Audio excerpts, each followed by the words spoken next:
The photo hit my phone at 3:47 p.m. on a Tuesday.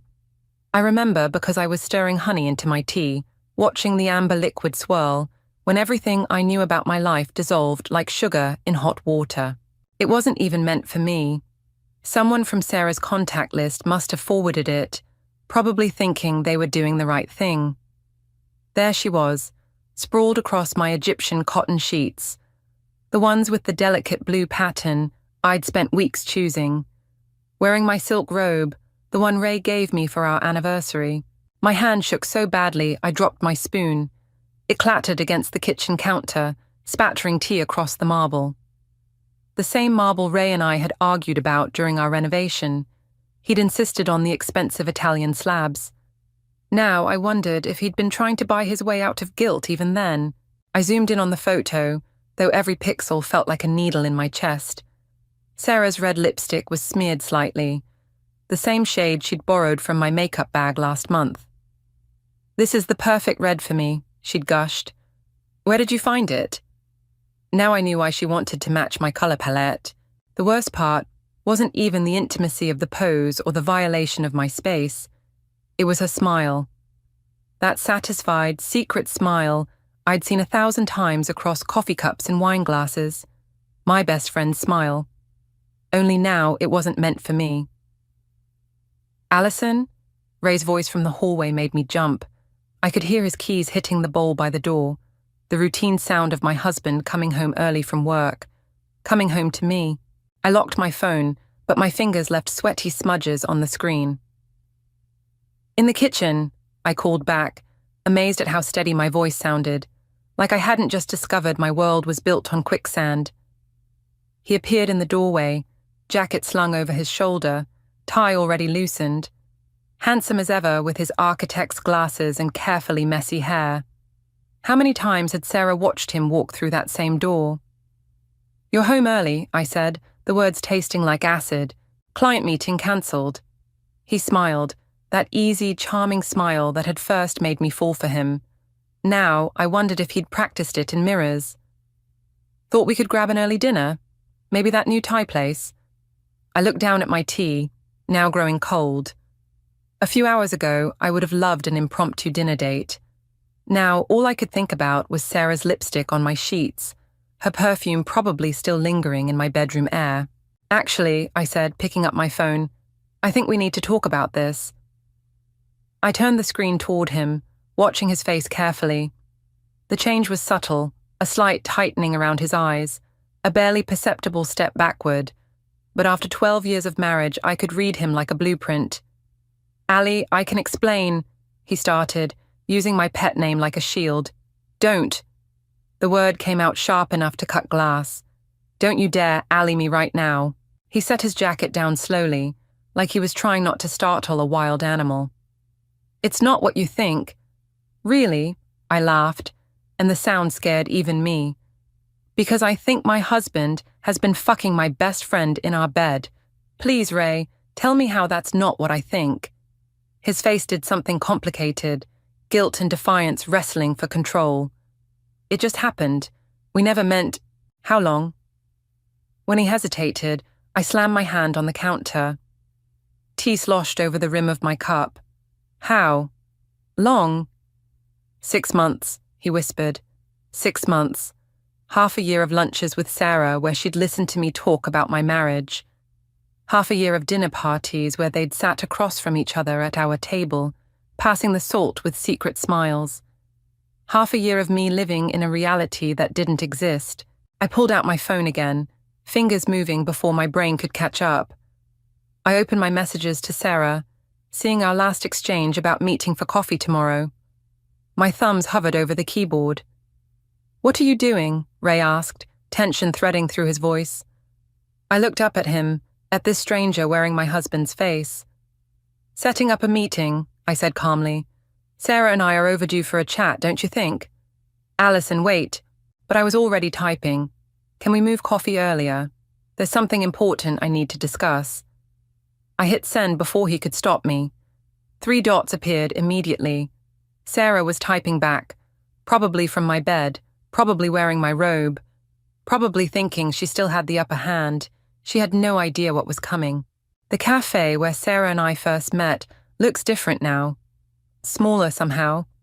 The vintage travel posters that once seemed charming now just look faded and tired. Or maybe that's just me, seeing everything through betrayal-tinted glasses. I arrived 20 minutes early, choosing our usual corner table. The one where we'd spent countless Sunday mornings planning our futures over lattes. Where she'd held my hand through my mother's cancer diagnosis. Where I'd helped her draft resignation letters and dating profiles and birthday party plans. Where she'd probably sat planning how to sleep with my husband. "Your usual?" Eliza, the owner, asks as she approaches. Her smile falters when she sees my face. "Honey, are you okay?" I manage something approximating a smile. "Just tired. And yes, please." She hesitates like she wants to say more, but just nods and heads back to the counter. I wonder if she knew, if everyone knew except me. The bell above the door chimes at exactly 9:30. Sarah always was punctual, a quality I used to admire. She spots me and waves, unwinding her scarf as she approaches. She's wearing the green sweater I helped her pick out last month. The sight of it makes me want to scream. "You're early." She bends to hug me, and I catch a whiff of her perfume, Chanel No. 5. The same scent that had lingered on my pillowcase last week. I'd thought Ray had knocked over my bottle. I lean away from the hug. "Sit down, Sarah." Something in my tone makes her pause. She slides into the chair across from me, her smile wavering slightly. "Is everything okay? Your text seemed urgent." I reach into my bag and pull out an envelope, placing it carefully on the table between us. "Open it. What's this?" She reaches for it, perfectly manicured nails catching the light. How many times had those nails traced patterns on my husband's skin? "Just open it." She does, pulling out the photo I'd printed. I watch her face as she registers what she's looking at. The color drains from her cheeks so quickly I think she might faint. "Allison," she starts, but I cut her off. 6 months, I say quietly.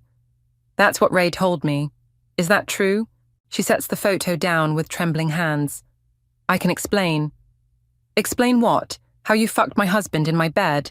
How you sat across from me at brunch every weekend, listening to me talk about my marriage while you were destroying it?" "It wasn't like that." Her voice cracks. "We never meant to hurt you." I laugh, and several nearby customers turn to look. "Oh, that's rich. How exactly did you think this would play out, Sarah? What was the endgame here?" "We fell in love," she whispers. The words hit me like a physical blow. "Love," I repeat, tasting bile. "You want to talk about love? I loved you like a sister. I trusted you with everything." "I know." Tears spill down her cheeks. "I hate myself for hurting you." "Not enough to stop though, right?" I lean forward. "Tell me something. Was it worth it? Was he worth throwing away 15 years of friendship?" She doesn't answer, just stares at her hands folded in her lap. The same hands that had helped me plan my wedding. The same hands that had apparently been undressing my husband for half a year. "Here's what's going to happen," I continue, my voice steady despite the earthquake in my chest. "You're going to tell me everything. Every detail, every lie, every time you looked me in the eye and pretended to be my friend while sleeping with my husband. And then you're going to disappear from my life." "Please," she says, reaching across the table. "We can fix this. We can—" I pull my hand back sharply, knocking over my untouched latte. Coffee spreads across the table like a dark stain. Like the truth, seeping into everything it touches. "Fix this?" I stand up, my chair scraping against the floor. "There's nothing to fix, Sarah. You and Ray broke something that can't be repaired. But don't worry, I'm not just going to disappear quietly." She looks up at me, mascara running down her cheeks. "What do you mean?" I pull out my phone, showing her the business card I'd photographed this morning. Martin Crawford, divorce attorney. Apparently, he specializes in cases involving infidelity. I have an appointment with him tomorrow. "Allison, wait. Oh, and Sarah." I pause, shouldering my bag. "You might want to check your social media. Those privacy settings you never quite figured out. They're about to become very relevant. I walk out of the cafe without looking back, leaving her with the photo and the spreading coffee stain. My hands are shaking, but my mind is clear. For the first time since yesterday, I know exactly what I'm going to do. The war has officially begun. The espresso machine in my kitchen feels like an old friend, the only one I can trust right now. Its familiar hum fills the morning silence as I prepare for my meeting with the divorce attorney. 3 shots of espresso probably isn't healthy, but neither is finding out your husband and best friend have been having an affair. My phone buzzes. Another message from Ray. Please talk to me, we can work this out. I delete it without responding, just like the previous 12. The wedding ring on my finger catches the morning light, and I twist it off, setting it beside my laptop. The tan line beneath looks like an accusation. The doorbell startles me out of my thoughts. Through the peephole, I see Margaret from next door, holding what looks suspiciously like a sympathy casserole. I brought lasagna, she says when I open the door, and wine. It's 5 o'clock somewhere, right? I almost refuse, but something in her expression stops me. Not pity, understanding. Come in, I say, stepping aside. She follows me to the kitchen, setting down her offerings. I heard the shouting yesterday, she says carefully, and I saw Ray leaving with a suitcase. News travels fast. I grab 2 wine glasses, even though it's barely 9 a.m. Did you also hear about Sarah? Margaret's pause tells me everything. You knew, I realize, the betrayal fresh again. How long? She pours the wine, pushing a glass toward me. I saw them once, about 2 months ago, in his car outside the house. I wasn't sure if I should tell you. I didn't want to be the messenger getting shot. I wish you had. I take a long sip. I feel like such an idiot. You're not an idiot, Margaret says firmly. You're someone who trusted the people who promised to love you. That's not stupid, it's human. My phone buzzes again. Sarah this time. I show Margaret the message. Please don't do anything rash. Let's talk about this. Rash, Margaret reads, eyebrows rising. What exactly is she afraid of? I open my laptop, turning it to show her the draft of my social media post. This, probably. She leans forward, reading the carefully worded exposition of their betrayal, complete with dated evidence and screenshots of their not-so-careful text messages. Her eyes widen. Holy shit, Allison. This would destroy them. That's the point. I take another drink. They destroyed my life. Why shouldn't I return the favor? Because you're better than that, a voice says from the doorway.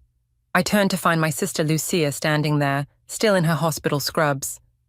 Margaret texted me, she explains before I can ask. I don't want to be better, I say, but my voice cracks. I want them to hurt like I'm hurting. Lucia crosses the kitchen and wraps her arms around me. I resist for a moment before collapsing into her embrace, tears finally breaking free.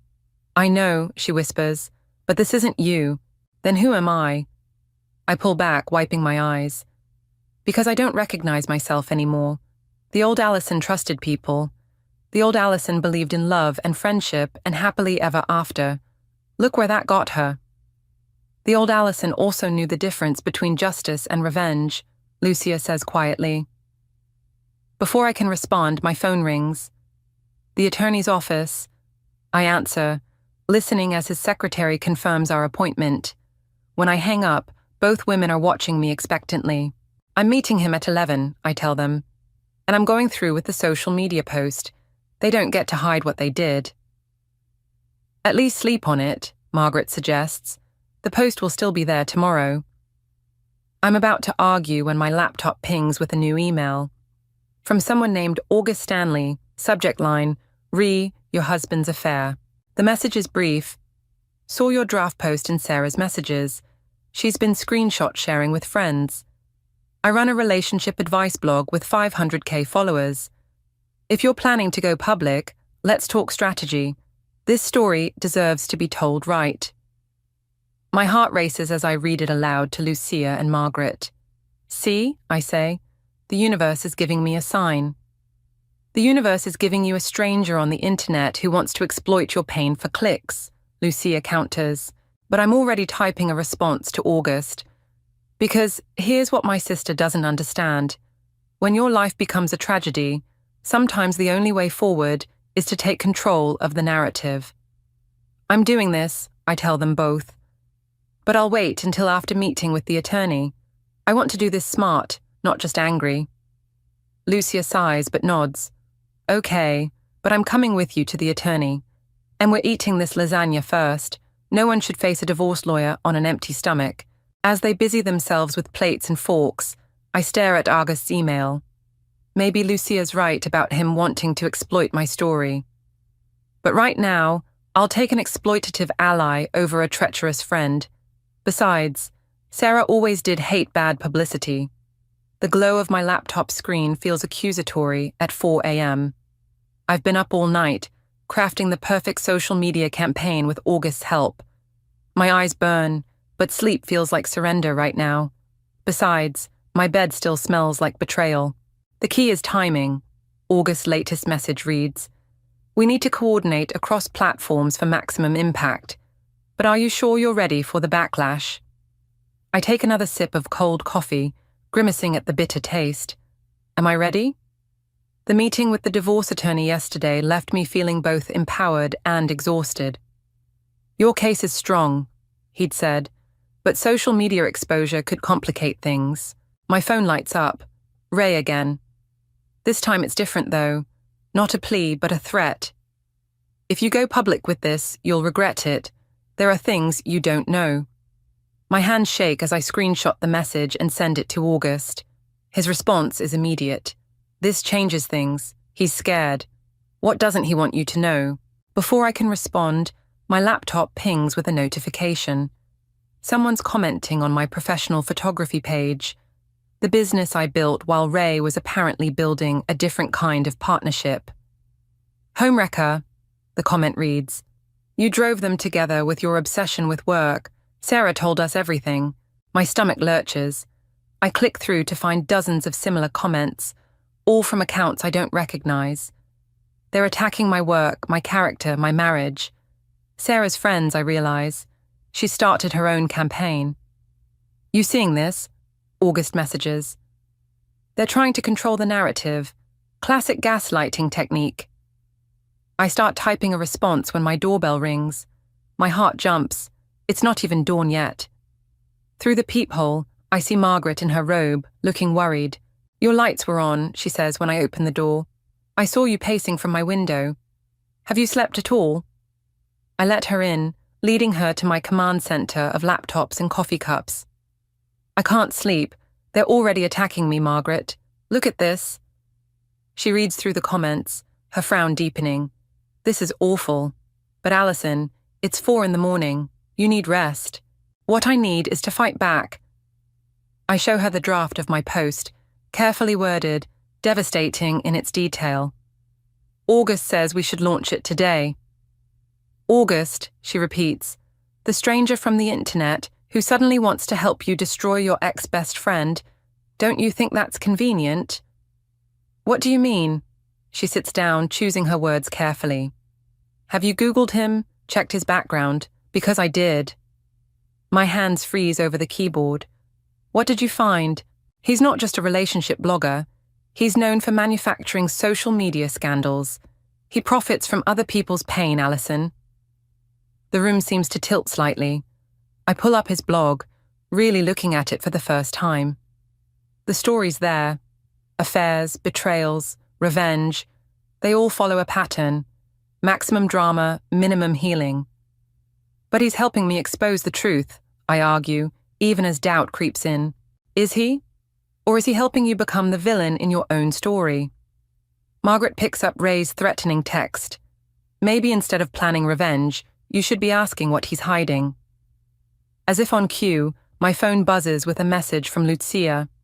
"Just got off my night shift. Sarah came into the ER. We need to talk." "What happened?" I text back immediately. "Not over text. Come to my place when you can. And sis, bring those screenshots you were planning to post." Margaret reads the exchange over my shoulder. "See? There's more happening here than you know. Before you launch this nuclear option, maybe you should get all the facts." I look at my carefully crafted revenge plan, then at Ray's threat, then at the cruel comments flooding my work page. The lines between victim and villain, truth and manipulation, are starting to blur. I'll go see Lucia, I decide, but I'm not deleting the post-draft, not yet. Fair enough. Margaret stands, heading for the door. Just remember, once you put something like this out there, you can't take it back. Make sure your revenge doesn't become your regret. After she leaves, I send a quick message to August. Need to delay the launch. Something came up. His response is immediate and oddly intense. Don't let them manipulate you. This is your chance to take control. But for the first time since this started, I'm wondering who's really being manipulated here. I shut my laptop, grab my keys, and head for Lucia's place. Whatever Sarah told my sister in the ER, it's time to hear it. Because Margaret's right, before I burn everything down, I need to be sure what's actually worth saving from the flames. Lucia's apartment smells like hospital antiseptic and fresh coffee. She's still in her scrubs, dark circles under her eyes matching mine.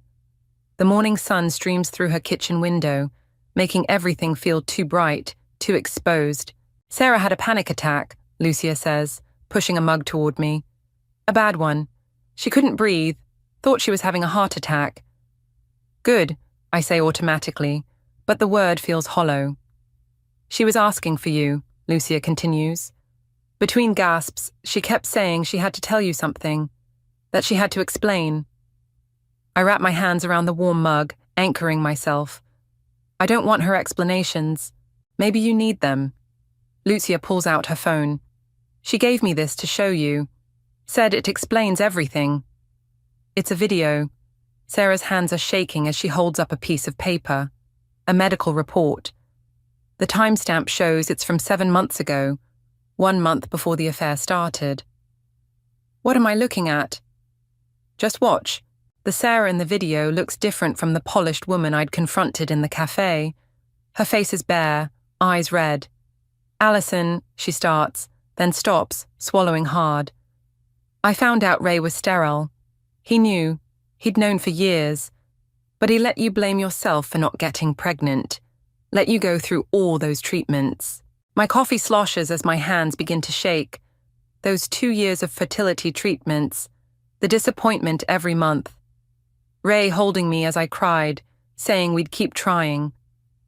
I confronted him, video Sarah continues. Told him he had to tell you the truth. He said he'd destroy my career if I did. Said he had evidence I'd falsified reports at work. He'd planted it himself, been planning it for months. That's why she started sleeping with him, Lucia says quietly. To get proof of what he'd done, to protect herself, and you. I stand up so quickly my chair falls backward. That's bullshit. She could have told me, should have told me. Could she? Lucia picks up my phone, opening my draft post. Look how quickly you were ready to destroy her, without knowing her side. Would you have believed her then? Stop defending her. But my voice cracks. She still slept with my husband. Yes, she did. And that was wrong. But this isn't the simple betrayal story August wants to sell. Speaking of which, Lucia slides a folder across the table. I did some digging. August's real name is Marcus Reeves. He's been sued 3 times for manipulating social media stories for profit. He finds vulnerable people and turns their pain into viral content. My legs give out and I sink back into my chair. Everything I thought I knew keeps shifting, like trying to stand on quicksand. I don't know what's true anymore. Here's what's true, Lucia says. Ray is a manipulative bastard who hurt both you and Sarah. August is trying to profit from your pain, and you're about to let anger make you do something you can't take back. My phone buzzes. August again. Where are you? We need to launch now while momentum is building. As I stare at his message, another notification pops up. A comment on my photography page. Sarah Evans ruined my life too. DM me. I have proof of other affairs. It's Ray, I whisper, showing Lucia. He's creating fake accounts, trying to turn me against her even more. What are you going to do? I look at the video still playing on Lucia's phone, at Sarah's tear-stained face, at the medical report that proves my husband's betrayal started long before the affair. I need to talk to her, I say. The real her, not the version Ray and August want me to destroy. She's still at the hospital, Lucia says. Observation wing. I stand up, steadier this time. Will you come with me? Of course. She grabs her keys. But first, delete that draft post and block August. As I reach for my phone, it buzzes one final time. August again. Don't let them manipulate you. I've already scheduled the post. It goes live in 1 hour unless you stop it. My blood runs cold. He had access to my accounts. He must have, while he was helping me set everything up. We have an hour, Lucia says, already heading for the door. To get to the hospital, talk to Sarah, and figure out how to fight the real enemy here. She's right. I've been so focused on revenge, I couldn't see who really deserved it. But now I know, and Ray's about to learn what happens when you underestimate the women you've wronged. I follow Lucia out, leaving my coffee cooling on her counter. We have 1 hour to rewrite this story, and this time, we're telling the truth. The hospital corridor stretches endlessly ahead as Lucia leads me to Sarah's room. My phone shows 43 minutes until August's post goes live. Every step feels like walking through molasses, my body fighting against the direction my mind has chosen. Wait, I grab Lucia's arm. I need a minute. She glances at her watch but nods, guiding me to a nearby waiting area. The vinyl chairs squeak as we sit, the sound too loud in the quiet corridor. What if she's lying? I whisper. What if this is just another manipulation? Then we'll deal with it, Lucia says, but you need to hear her out. My phone buzzes. Ray, where are you? We need to talk now. Then another. Don't trust Sarah. She's not who you think she is. Funny, I mutter. That's exactly what I thought about you. I block his number, feeling a small surge of satisfaction. A nurse appears in the doorway. Are you Allison? She's asking for you. The walk to Sarah's room takes forever, and no time at all. She's sitting up in bed, looking small against the white sheets. No makeup, no carefully styled hair. Just Sarah, stripped of all pretense. Hi, she says softly. 38 minutes, I respond, holding up my phone. That's how long we have before August releases the post. Start talking. She takes a shaky breath.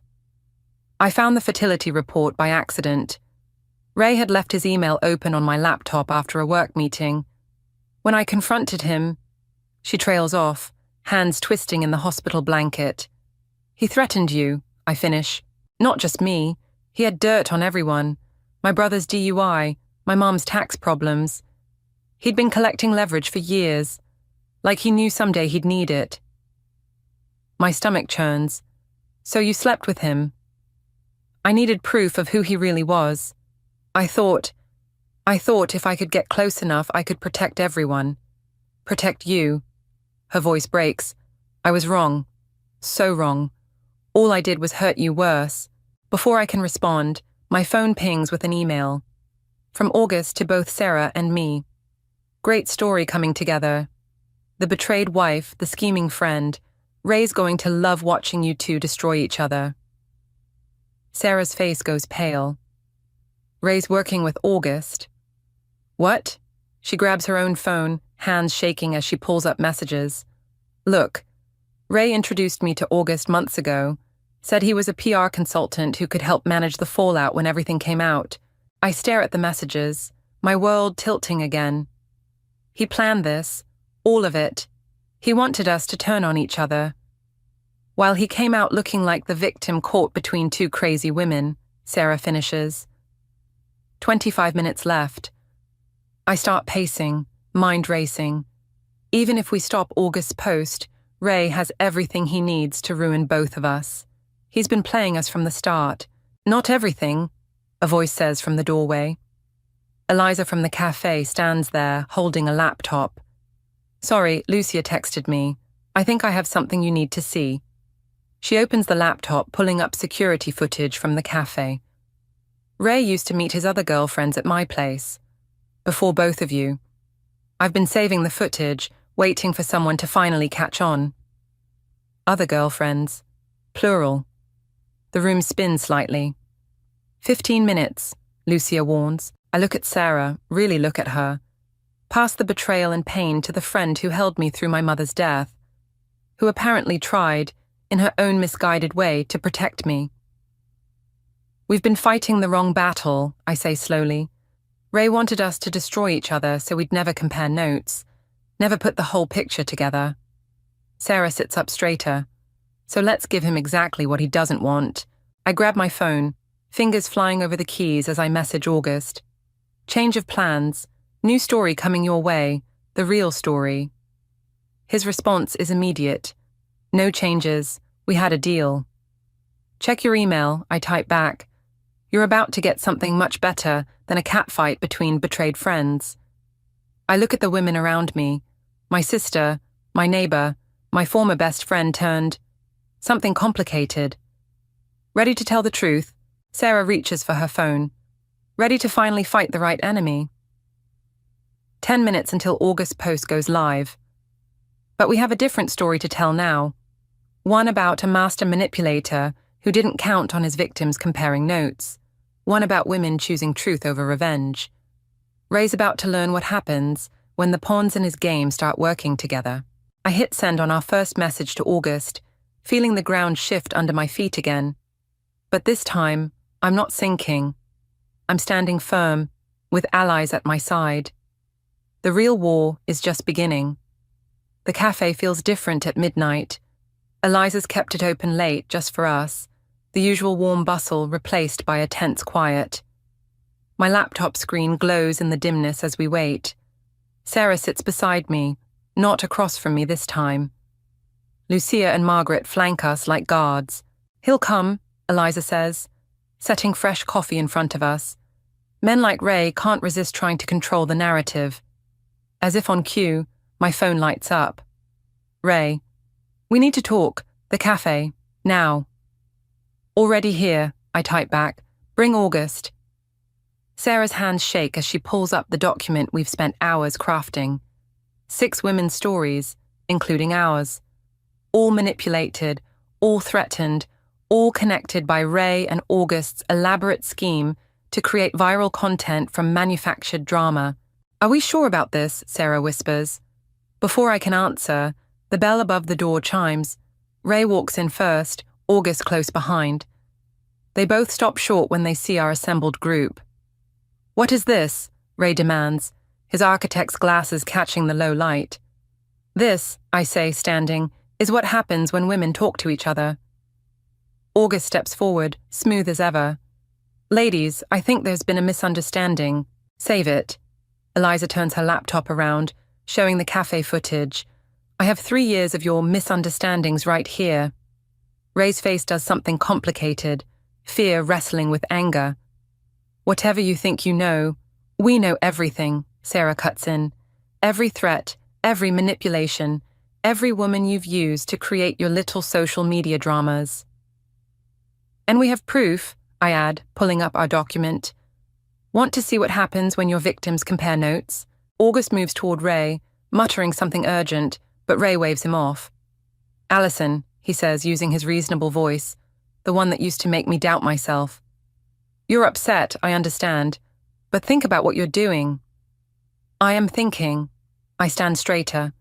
I'm thinking about the fertility treatments you let me believe I needed, about the women you threatened and manipulated, about the stories you tried to make us tell. Those treatments were your idea. Stop lying. My voice cracks like a whip. I have the medical records. I have the emails. I have everything. His reasonable mask slips, revealing something ugly beneath.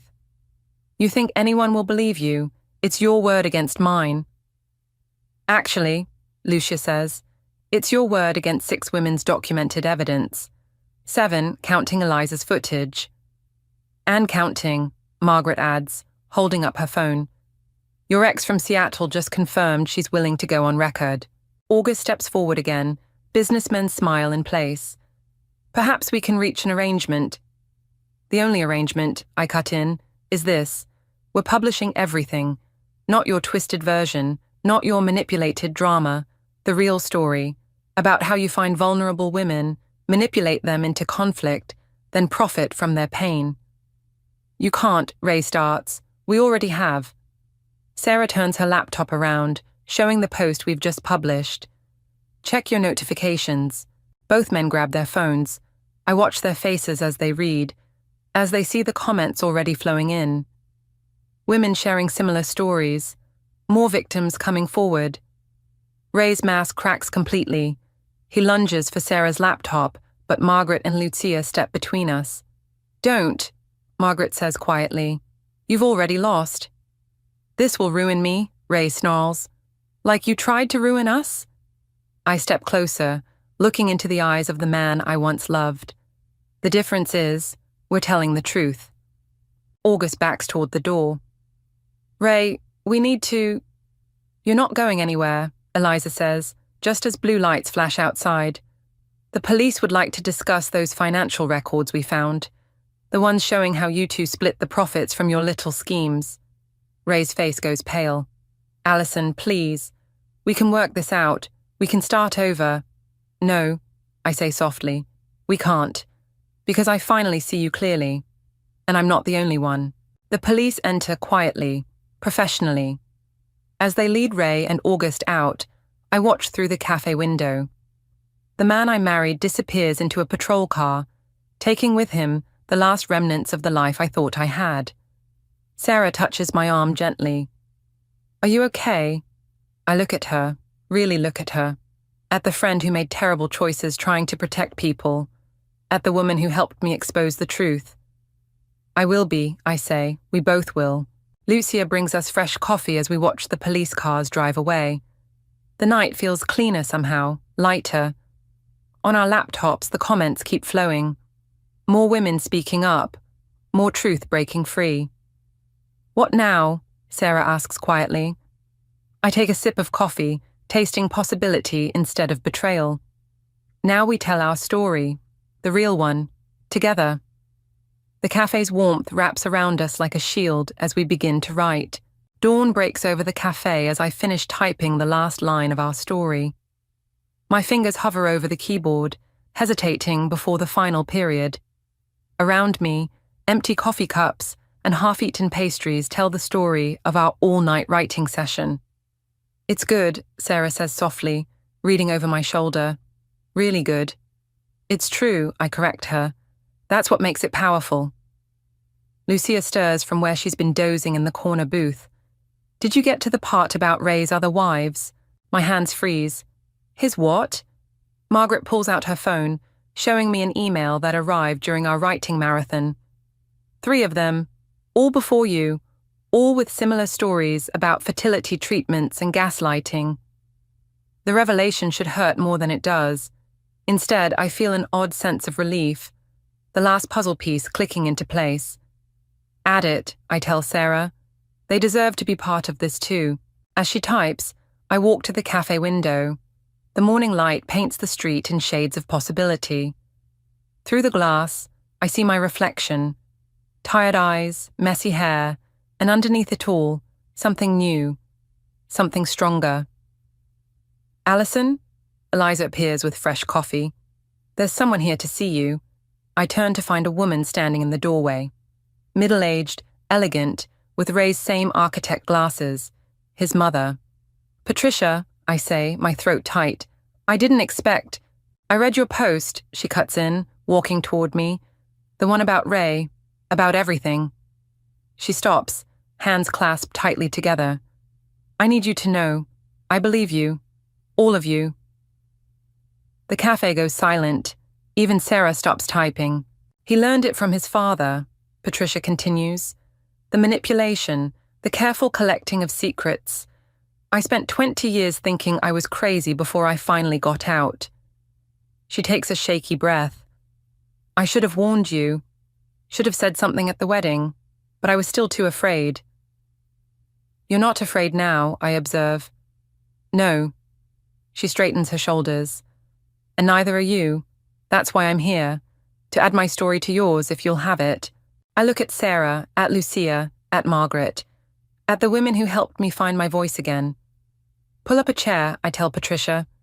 We have some rewriting to do. As Sarah makes room at the laptop, my phone buzzes. A message from Ray's lawyer. My client is willing to offer a generous settlement in exchange for removing the post. I show it to the others. He still thinks this is about money. What are you going to tell him? Lucia asks. I look at the message, then at the story on the screen, at the growing list of women brave enough to speak their truth. Nothing, I decide. Our words are not for sale. The sun climbs higher as we work, adding Patricia's story to our collective voice. Customers begin trickling in, giving us curious looks. Some recognize me from the viral post. One woman stops at our table. Thank you, she says simply, for helping me understand I'm not alone. By mid-morning, our story is complete. Not just mine and Sarah's now, but a chorus of voices rising together. As I read through it one last time, I realize something. The woman who started this journey looking for revenge is gone. In her place is someone stronger, someone who understands that the best revenge isn't destruction, it's illumination. Ready to publish the update? Sarah asks, finger hovering over the button. I look around at my unlikely allies. At Patricia, sharing quiet tears with Margaret. At Lucia, fierce and protective as ever. At Eliza, who kept her evidence until the right moment. At Sarah, who chose truth over fear. Wait, I say, adding one final line to our story. To every woman who's been told she's crazy, who's been made to doubt her own reality, your truth matters, and you are not alone. Now it's perfect, Sarah whispers. I press publish, feeling the weight of secrets lifting. Outside, the morning sun turns the cafe window into a mirror. I catch my reflection again, but this time, I see more than just myself. I see all of us. Survivors, truth-tellers, sisters in an unexpected battle. The bell above the door chimes as another woman enters, clutching her phone, eyes searching, looking for her tribe. I stand to welcome her, understanding finally that this was never about destroying Ray. It was about building something stronger than his lies. It was about finding our voice, together.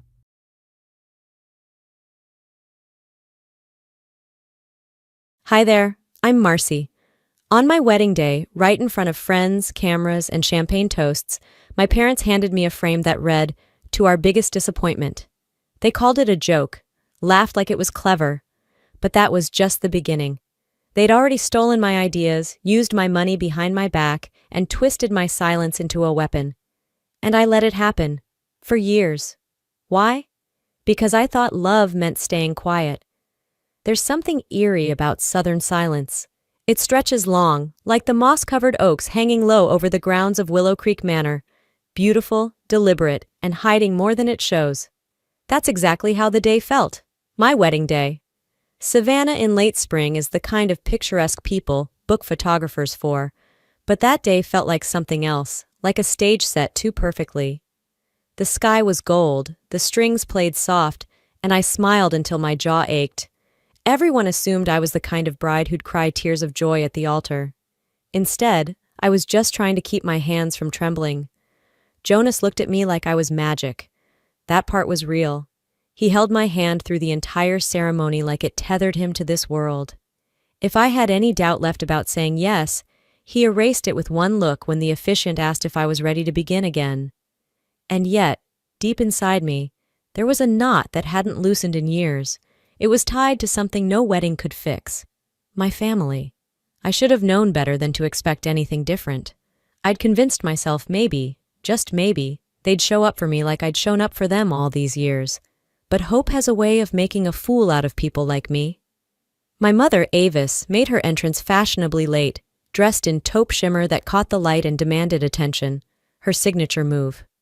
She air-kissed my cheek like I was a co-worker, not her daughter, and whispered, "You're not late, that's good," as if I'd ever been the problem. Then came Delphine. White dress, no irony. Her heels clicked on the stone like a warning shot. She smiled like she knew something I didn't. There was no, "You look stunning," or "Congratulations." Just that grin she always wore when she'd rigged a game and couldn't wait to watch me lose. I told myself not to read too much into it. Maybe I was just tired or nervous or still carrying old wounds in a new dress. But that illusion cracked a few hours earlier while the florist was setting up, and I went back inside for a moment of quiet.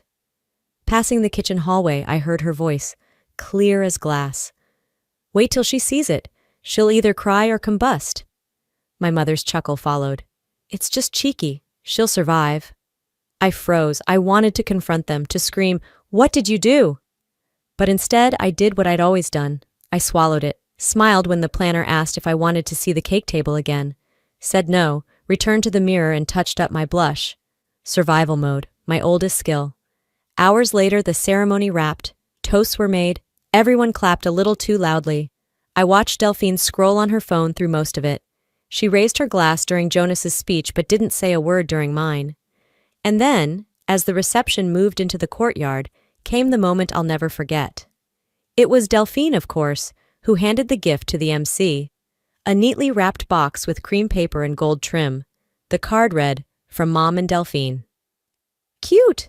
The MC made a joke, something about sentimental sisters, and invited me to unwrap it in front of everyone. I didn't want to.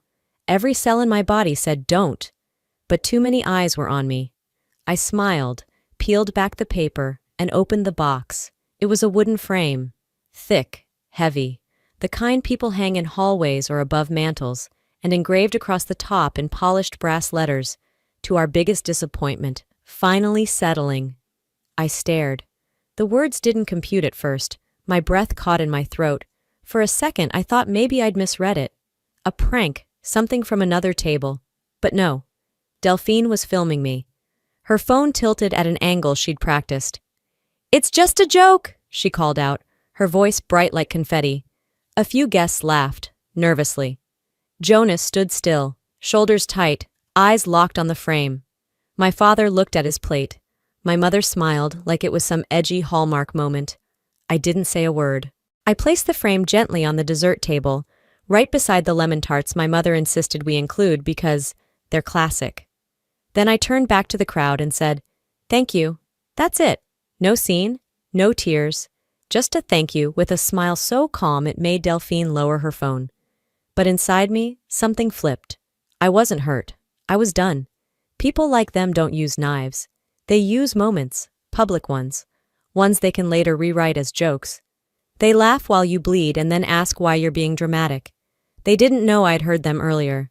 They didn't expect me to stand tall, let alone smile. But what they really didn't expect was that this wedding wasn't the beginning of us. It was the beginning of me, without them. I looked around at the guests. The lights shimmered. The music played. The air smelled of roses and champagne. But something new had entered my lungs. Something clean.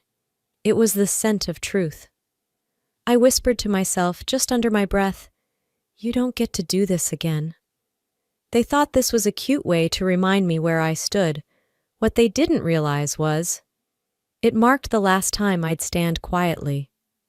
By the time Jonas and I reached the hotel, the silence had taken on a different weight. It wasn't the quiet you get after a party winds down. It was heavier, like something had been stripped clean and left bare, the kind of stillness that doesn't comfort but confirms. He fell asleep fast, suit jacket still tossed over the chair, shoes kicked half under the bed. I let him rest. He'd done his part. He was the calm to my chaos tonight, and I knew this wasn't his battle. Not yet. I sat by the window in a white robe that didn't feel like mine. The Savannah skyline blinked faintly outside. The lights of wedding guests' Ubers still scattered across the long driveway below. I stared at my reflection in the glass. Not my face, just the outline of someone trying too hard not to feel. But feelings don't ask permission, do they? I opened my notes app, typed slowly, list things they don't see, then paused, not sure what to write first. Then came the words. They don't see how much it cost me to love them anyway. And just like that, my mind dragged me backward. 1 year earlier. It was mid-October. Atlanta was cooling down, and I had just wrapped a funding pitch for a beach retreat brand I'd been working on for almost 8 months. Everything was finally aligning. My vision, my capital, my projections. I remember sitting at my dining table, sipping lukewarm coffee and adjusting the last deck slide when the phone rang. It was my mother. She never called during the day. Her voice cracked before I even said hello.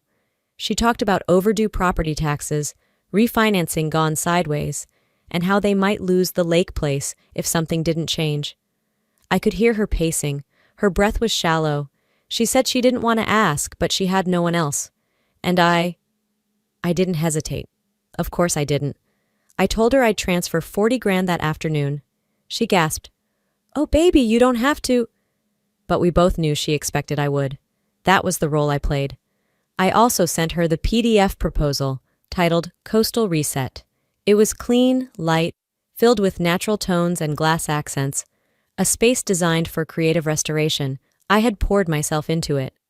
"Maybe if y'all end up keeping the house," I wrote in the email, "this could be the vibe to help rejuvenate it." She never replied to that part. 6 months later, I was scrolling through Instagram during a client flight delay when a photo stopped me cold. There it was. Delphine in a linen jumpsuit, standing in front of a freshly renovated beach house. Caption, "My healing home reveal. Every element was mine. The wicker pendant lights, the sage green backsplash tile, the oversized canvas art from a local artist I'd featured in my deck. And the kicker? Tagline across the top of the reel. A space to finally be free." I didn't cry. I didn't even blink. I just stared at the screen as the comments flooded in. "OMG, this is a dream. You're such a visionary, Delphine. How do you come up with this stuff?" I checked my email history, opened that message to Mom. The timestamp, 9:32 a.m. The forward to Delphine, 9:54 a.m., 22 minutes. That's all it took for my trust to become her blueprint.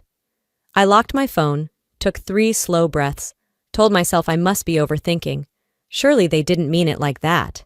That lie lasted exactly 1 week.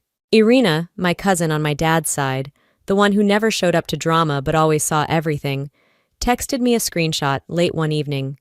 It was from the family group chat I wasn't included in. "Delphine, Mom really came through with that layout. Judel, that beach house is such a vibe, total upgrade. Cairo, LOL, manifesting with other people's brains." Message liked by both Delphine and Mom. I didn't reply. Not to Irina, not to anyone. I just saved the image to a folder I titled Clarity. Then I whispered to no one. That's the cost of my silence. Jonas stirred in the bed behind me. I looked back at him, peaceful and untouched by all this. I wondered what he'd say if he knew, if he'd look at me differently, if he'd ask why I never said anything. I already knew the answer, because I kept hoping they'd stop, if I just kept being useful. But tonight, under the soft hum of the hotel mini fridge, something shifted. They didn't just steal a design, they rewrote me. And for the first time, I started writing back. By the second morning after the wedding, something in me had clicked into place. Not healed, not settled, just focused. I woke early, not because I slept well, I didn't, but because my mind wouldn't shut off. Jonas was still dozing, one arm draped across my side of the bed, like he was holding the night in place. I slipped out quietly, showered, and walked down to the hotel cafe without waking him. The lobby was still half asleep. A few business travelers hunched over their laptops, earbuds in, eyes glazed. I grabbed a chamomile tea and settled near the window with mine. I was answering vendor emails, scrolling through RSVPs that came in too late, when a small alert pinged at the top of my screen. Security notification. Unauthorized access attempt blocked file. Mentorship budget 2022.xlx. Location, Savannah, Georgia. Device, MacBook Pro. I didn't move for a full 5 seconds.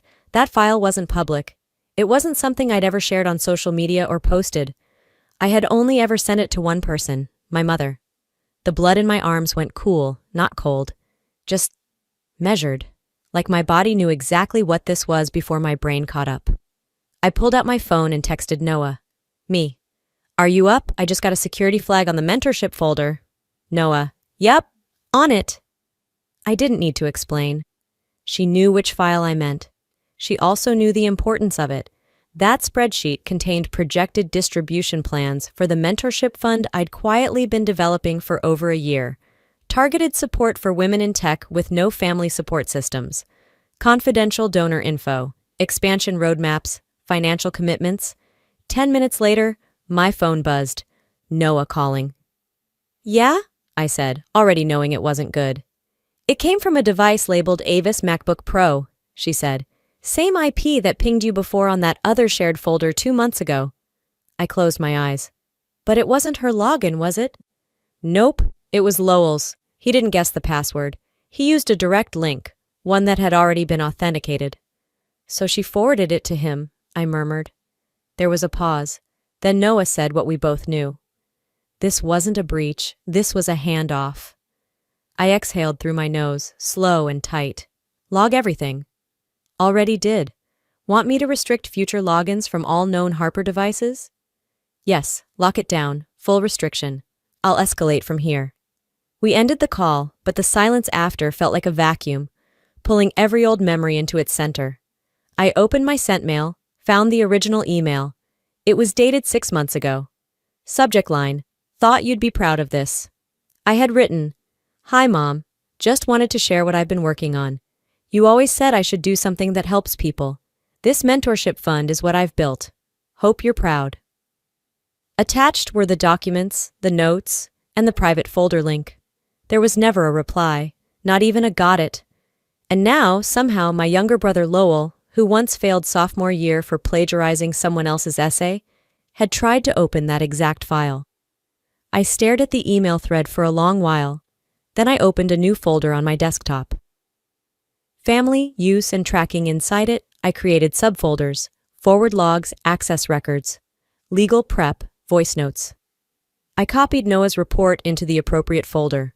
I added the original email, took a screenshot of the alert, labeled it all meticulously, time, date, source, device. I wasn't angry, not in the way they'd expect. I wasn't throwing my phone or sobbing into a pillow.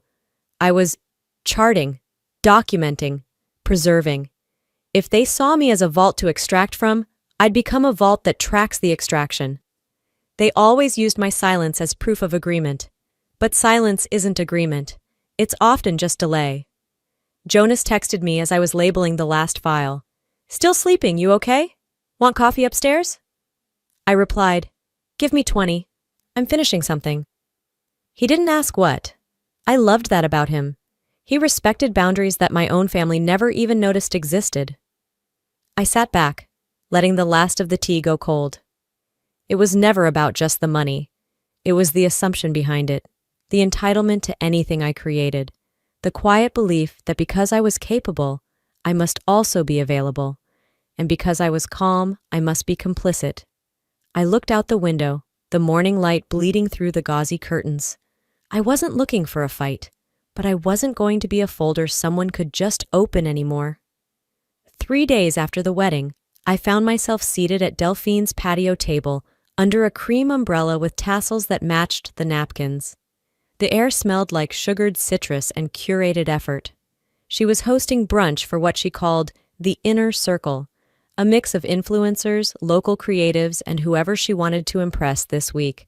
Jonas came with me, though I could tell he hated every second of it. I didn't blame him. The brunch wasn't about food or connection. It was a theater, and I was the unwilling centerpiece.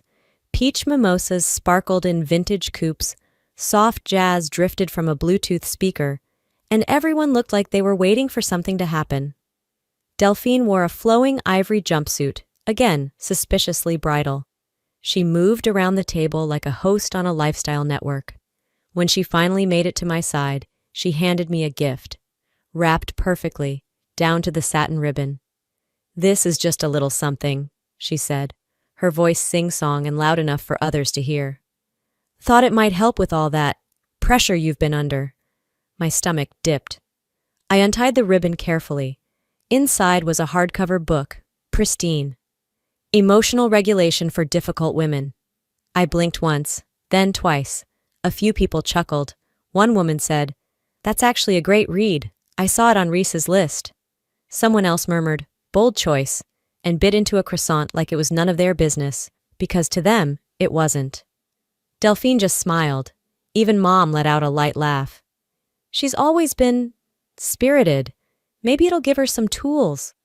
I gripped the edges of the book like it might explode. And then I smiled.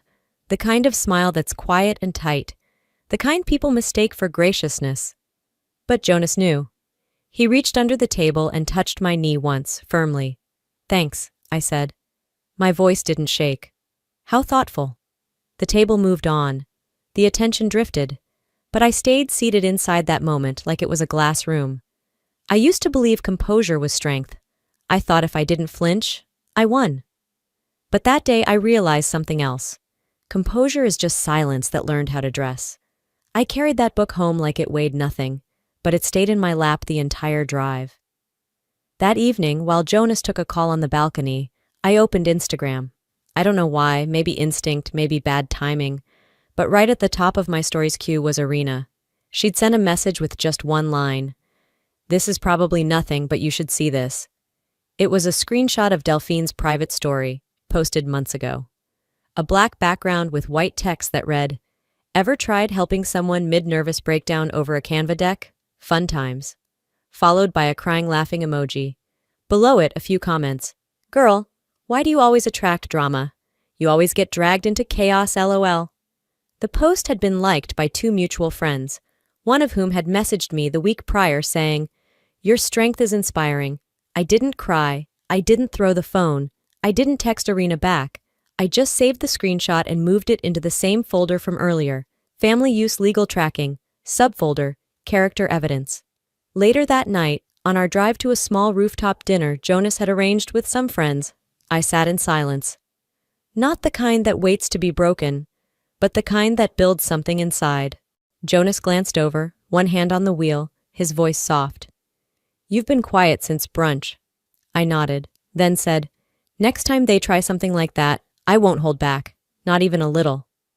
He was quiet for a second. "Are you sure?" I turned my head toward the windshield, eyes locked on the horizon. They've had enough chances. And just like that, something irreversible happened. Not dramatic, not loud, just a final switch. I didn't need their understanding anymore. I needed them to understand I was done asking. The morning sun didn't feel warm when I stepped onto the back patio of my parents' house. It was bright, yes, picturesque even. Everything about the setup screamed, "See? We're just a happy family." Florals spilled from vintage pitchers on every table. Ceramic plates were arranged with magazine-level symmetry. There was fresh squeezed juice in delicate carafes, and enough mason jars with pastel-striped straws to make a lifestyle blogger weep. Delphine was already seated, legs crossed, sunglasses too large for her face. She waved when she saw me. "You came! I thought you might still be mad." Her tone was light, teasing, like we were joking about a spilled drink, not a public humiliation. Lowell laughed. "Come on, it was just a gift. People need to chill." Jonas stood stiff beside me. He hadn't said much that morning. I think he was giving me space, or maybe waiting to see if I'd change my mind about coming. But I didn't. I needed to see if any of them would pretend this brunch didn't carry a crater beneath the table. Turns out they all could. We sat. Avis poured coffee into a pale blue cup that matched her blouse. Elwood, my father, reached for the fruit platter like he didn't have a single thought about what had gone down 4 days earlier. Small talk floated like pollen. "Delphine, how's the podcast launch?" "Oh, we hit 1,000 downloads already. People love the authenticity vibe." Lowell chimed in. "I've been digging into this new crypto. Total game changer." Avis smiled like she was soaking it all in, proud of her offspring's little empires.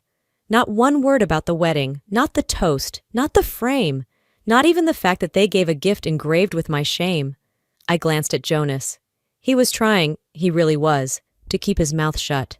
But I saw it in the tight line of his jaw, the subtle tapping of his finger on the napkin. He cleared his throat. "I just want to say something, real quick." The table paused.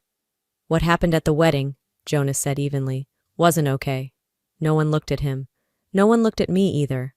Elwood reached for a bowl of cobbler. "Who wants more dessert, still warm?" Delphine laughed. "Dad's priorities." Lowell smirked. Avis added cream to her coffee. And the moment passed, like nothing had been said at all. Jonas set down his fork with an audible clink. He didn't say another word. He didn't need to. The message had been received and discarded. That was when I stood. The chair scraped against the patio bricks. I didn't raise my voice. I didn't need to. My words cut sharper when they were still. You don't get to humiliate me and then pretend it didn't happen. Nobody moved. I looked at Delphine. You made a joke, right? A funny little jab? Then why hide your story from me afterward? She blinked, but said nothing. I turned to Avis. You laughed. You always laugh. And then you act like it's all love. That's not love, that's performance. Still no one spoke. Their silence was choreography now, refined and repeated.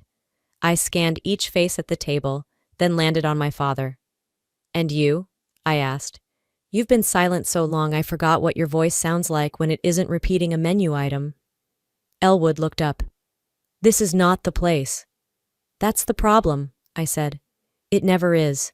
That's how we keep getting here. I picked up the empty mimosa glass in front of me and placed it down, gently. This fake harmony? It's just more control. You want to bury the fire before anyone smells the smoke. Jonas rose beside me, not touching, just standing in alignment. I looked at each of them again. You've mistaken my silence for weakness. But here's the truth. Silence is your currency, not mine, and I'm broke. Delphine opened her mouth, probably to say something dismissive, something rehearsed, but I held up a finger. Next time, it won't be private. And then I walked out of the garden, not waiting for permission or apologies. Jonas followed a beat later.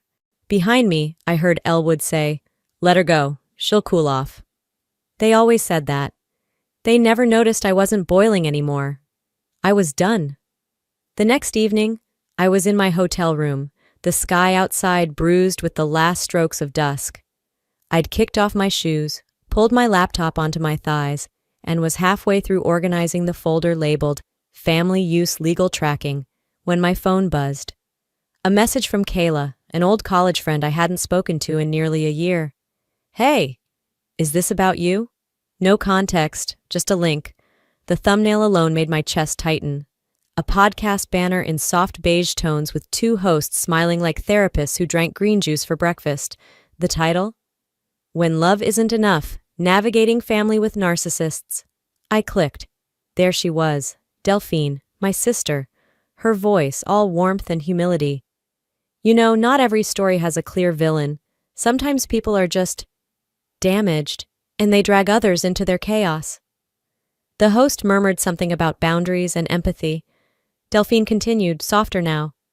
Some people make themselves so hard to love, and then call it loneliness. They don't realize the bridge burned behind them wasn't sabotage. It was self-preservation. I sat completely still. She never said my name. She didn't have to. Anyone who knew us would know exactly who she meant. The recent wedding, the brunch, the quirky frame. It was all fresh in everyone's mind. I closed the podcast app, heart pounding, not with sadness, but with an icy sort of rage. By the time I opened Instagram, I already knew what I'd find. A carousel post from Delphine. The first photo, us as kids, sitting by a lake. The second, her crying into a tissue, perfectly lit. The third, a sunset over the beach house. Caption: Family wounds are the hardest. I tried to love her, even when she made it unbearable. Healing doesn't always mean reconciliation. The comments were already piling up. Wow, so raw. You're brave for speaking your truth. She sounds toxic AF. You deserve peace, girl. It was like watching my own reflection get erased in real time. And the worst part? They believed her. The curated sadness, the soft voice, the carefully chosen phrases like emotionally volatile and trying so hard. All of it woven into a story that made her the survivor and me the storm. I wasn't angry because she lied. I was angry because she lied so well. I minimized the window and reached for my laptop. The folder was still open, its title now feeling more prophetic than practical. Family Use Legal Tracking. I clicked into it, breathing slow. My fingers moved without hesitation. I opened the PDF with my financial contributions, the forwarded emails, the deck she'd used for the beach house, the spreadsheet Lowell accessed, attached each to a single email. Addressed it to a woman I knew from a tech equity panel last year. Someone who'd once told me, "When you're ready to tell your story, tell it to someone who won't flinch." Subject: when the villain speaks first. Body: I'm done protecting the narrative. Here's mine. I clicked send. Then I leaned back and waited. An hour later, I posted one tweet. No hashtags, no threads, no drama, just, "Silence doesn't mean guilt, it means exhaustion. Receipts incoming." Within minutes, my notifications exploded. Retweets, DMs, mentions from people I didn't even know followed me. Jonas walked in from grabbing dinner, setting down a takeout bag from the Thai place down the street. He stopped mid-step when he saw my face. "You okay?" I tilted the laptop toward him so he could see the tweet. He blinked. "Did you just go live?" I nodded. "No more whispers. Let them hear me roar." He didn't say anything else, just came around the couch and sat beside me, close enough that our shoulders touched. That was his way of saying he was with me. No speech, no strategy, just presence. My phone buzzed again. This time, a text from Marina. "Delphine's freaking out. Just saw your tweet. She's trying to get ahead of it." I almost smiled. For once, she wasn't 5 steps ahead. She was behind, panicked, reacting, and I wasn't afraid of her anymore. The Harper Foundation gala glittered like a snow globe shaken just for show. Glass walls, golden centerpieces, a string quartet playing jazz renditions of pop hits. I walked in with Jonas beside me, our steps aligned, our hands loose but close. Delphine was already at the mic. She wore a satin navy gown and her favorite expression, remorseful hero. Her voice, velvet-wrapped, floated through the crowd. "Healing," she said, "starts with telling the truth, even when it's hard, even when it paints you in an unflattering light." The audience clapped, polite, detached. I scanned the room, women in heels balancing tiny hors d'oeuvres, men sipping bourbon and glancing at their phones. My tweet was still trending. Screens lit up around us like fireflies. They'd seen it. They knew. And she knew I was here. Jonas leaned in. "Ready?" I nodded. "Let's find our seats. This should be interesting." We passed a cluster of community leaders and sponsors. Some nodded, others avoided eye contact. Delphine caught sight of us and smiled like nothing had happened, that same damn smile she wore when she gave me the frame. The host announced, "Up next, we're honored to welcome Marcy Harper to speak on women's leadership and resilience." As I stepped forward, my mother leaned toward me. "Keep it classy," she whispered. "You've said enough already." I turned slightly. "Have I?" The mic felt colder than I expected. I wrapped my fingers around it, grounding myself. "Thank you," I began, scanning the room. "Tonight's about women who lead, and what they overcome to do it." I paused. I used to believe silence was strength, that enduring pain without protest was noble, but I've learned silence is also how harm survives. A murmur swept through the crowd. Phones lifted. Some started recording. "I won't waste your time with vague empowerment phrases. I'm going to be direct." I looked out at the sea of faces, some familiar, some judgmental, some hopeful. 2 weeks ago, I was publicly mocked at my own wedding. A gift, engraved with biggest disappointment, was presented to me by my family. Delphine's face froze. "I've been called difficult, emotional, dramatic. These are the tools people use to discredit women who won't stay quiet."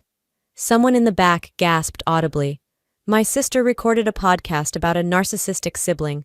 She never said my name but didn't have to. Then posted a carousel of curated sympathy, painting herself as the victim." Delphine took a step forward. "Marcy." Jonas stood. His voice was calm, firm. "Let her speak. You've had your turn." The room went silent. My mother motioned to the host, whispering something behind her hand. I didn't care. "I've got receipts," I continued. "Financial records showing misuse of funds I gave in good faith. Screenshots of my private files accessed without permission. Comments made about my mental health. Mocked, shared, laughed at." I inhaled, let it settle. "And I'm not here for revenge. I'm here because women like me, like some of you, are told to keep it quiet, to preserve the family name, to smile through sabotage." I looked at my mother, then my sister. Neither blinked. "Well," I said, "I don't do quiet anymore." The room held its breath. Family doesn't mean immunity, not anymore. I handed the mic back to the host and walked off stage. Jonas met me halfway, hand outstretched. Not to pull me, just to meet me. The applause started as a whisper, then grew louder. Some clapped out of shock. Others, because they knew. Delphine turned and walked out, her heels clicking like punctuation marks on marble. Avis sat stone still. Elwood adjusted his cufflinks. The show was over, but I wasn't acting anymore. They always expected me to break. I did, just not the way they hoped. 3 days after the gala, I sat at my kitchen island in Atlanta, barefoot, hair tied back, sipping from a chipped mug that still read Best Daughter. The irony wasn't lost on me, but it was the biggest cup I had, and this morning, I needed more caffeine than sentiment. My inbox was flooded, subject lines blinking like tiny sirens. Brand terminates partnership with Delphine Harper. Podcast host releases statement, ethical concerns, influencer backlash, family isn't a PR campaign. No phone call, no apology, just digital vanishing acts. Delphine had gone quiet. Posts archived, comments off, stories deleted. Avis hadn't been tagged in any family photo roundups this week. Even distant cousins started unfollowing. They didn't apologize. They disconnected. Which, honestly, was the most honest thing they'd done in years. Jonas walked in from the bedroom holding his tablet. He looked well-rested. I hadn't slept more than 4 hours in 2 days. He set the tablet down. Noah sent the full log file. Everything's timestamped and clean. I turned the screen toward me. There it was, the IP trail, the access attempts, the forwarded links, the name Lowell Harper attached to the login. Same device ID as Avis's MacBook. The same link I sent her 10 months ago. I had built something good. My own company, my mentorship deck, my design plans, and they'd pass them around like party favors. Jonas clicked into a folder labeled Legal, where Noah had uploaded her report. You ready to file? I didn't flinch. Yes. We submitted the digital privacy breach with the appropriate agency. It was surgical, quiet, but not invisible. No threats, no grandstanding, just facts. That night, I opened my shared drive and started purging. First, I revoked access for Avis, Lowell, and even the old email Delphine had once begged me to just include, in case she ever wanted to support my work. I removed them from archived projects, financial access points, and advisory boards. They wouldn't be borrowing my light again, not to warm themselves or to shine on their narratives.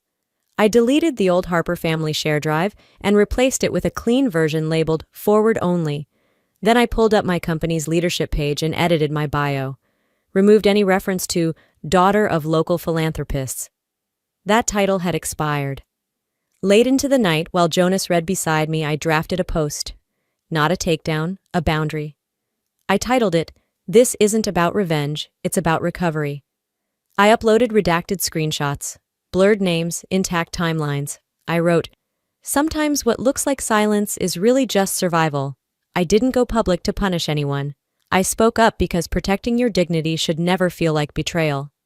I attached the screenshot of Delphine's mocking, nervous breakdown post and added, This is what erasure looks like, dressed in likes and filters. I posted it to Medium and linked it on my professional page. Then I shut my laptop. The post went viral overnight. Not celebrity viral, real viral. People, women especially, messaged me. Thank you for this. I thought I was the only one whose family weaponized silence. This helped me walk away. It didn't feel like vindication. It felt like oxygen. The next morning, I walked into my studio and lit a candle by the window. Not a ritual, a reminder. I hadn't burned the house down. I just stopped letting it trap me. It had been 2 quiet weeks since the gala. Not silent, just still. The kind of stillness that settles in after everything breaks loose. Like the hush after a thunderstorm, when the sky stops cracking open and just hangs, gray but calm. The leaves barely move. The puddles mirror a sky that seems unsure of how to begin again. That morning, I woke up to the soft patter of spring rain on my windows in Atlanta. Light, rhythmic, cleansing. The kind of rain that doesn't demand attention, but invites reflection. I didn't mind it. I brewed my coffee slowly, letting the ritual pull me into the present. No rush, no urgency. Just me. the soft sound of the rain, and the hum of a city that hadn't yet opened its eyes. I settled at my desk, pulled my robe tighter around me, opened my laptop, and began scrolling through emails. Most were the usual clutter: newsletters, invoices, a few messages from mentees. And then I saw her name.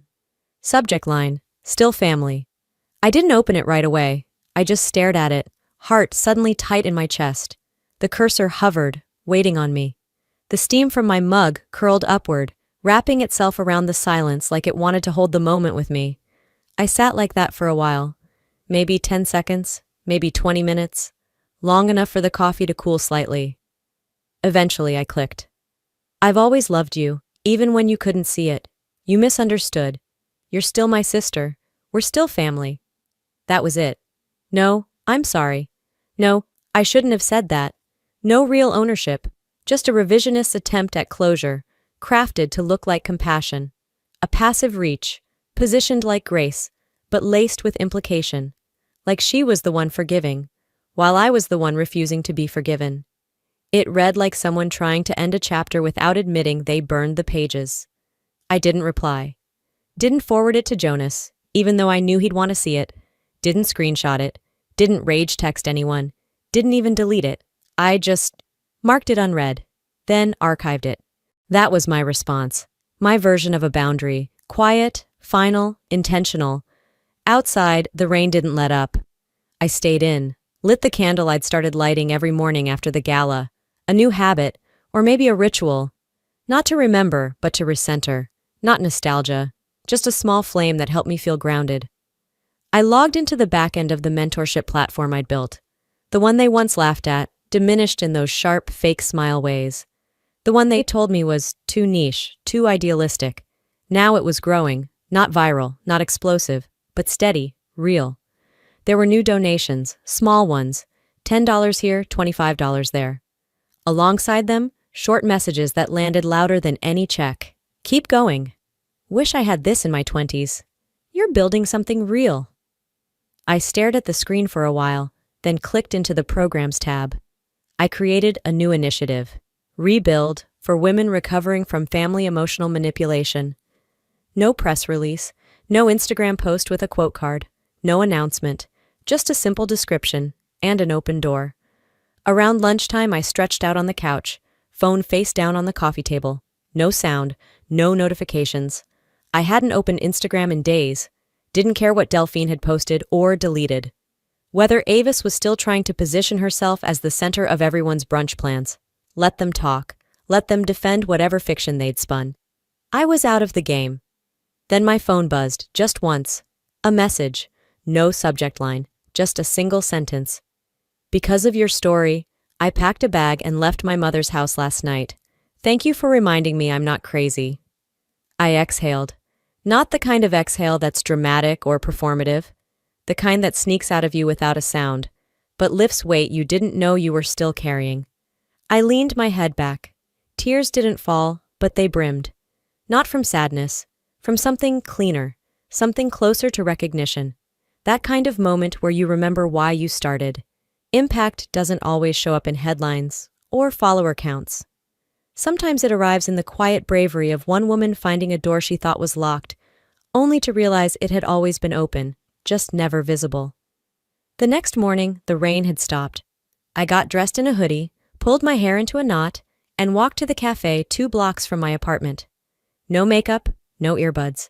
Just me in my body, feeling present for once. The barista greeted me by name. I smiled, genuinely. Said good morning without rushing. I didn't check Twitter. Didn't open my analytics dashboard. I ordered my usual, grabbed a seat by the window, and pulled out my journal. I wrote, "You don't need an apology to heal. You need truth. You need boundaries. And the courage to walk away, even when they call it betrayal. Especially then." I closed the journal and slid it back into my bag. Outside, the sidewalk still shimmered with yesterday's rain, but the clouds had started to lift. The light was different. Not bright, but clearing. A beginning, maybe. They might still tell their version of me, but I'm not listening anymore. Some stories don't end with apologies. Some don't come full circle. But healing isn't about closure.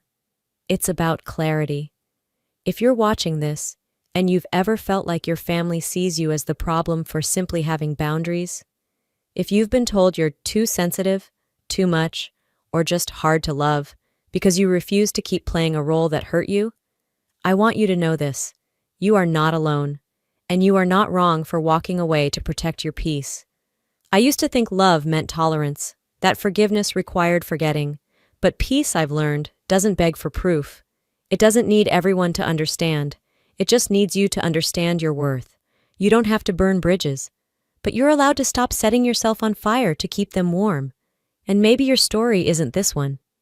Maybe your wound looks different, but if it still aches, you're still healing, and healing is still happening. So here's my question to you. What would you say to the younger version of yourself, still trying to please people who never tried to understand her?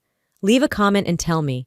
Or just drop a if this resonated. Type 1 if you've been there, or let me know where you're watching from. I read every single one. And if this story touched something in you, please consider subscribing. We share real stories for real people with real heart. And if this helped you even a little, I hope you'll be here for the next one. Until then, be safe, be loud, and most importantly, be free.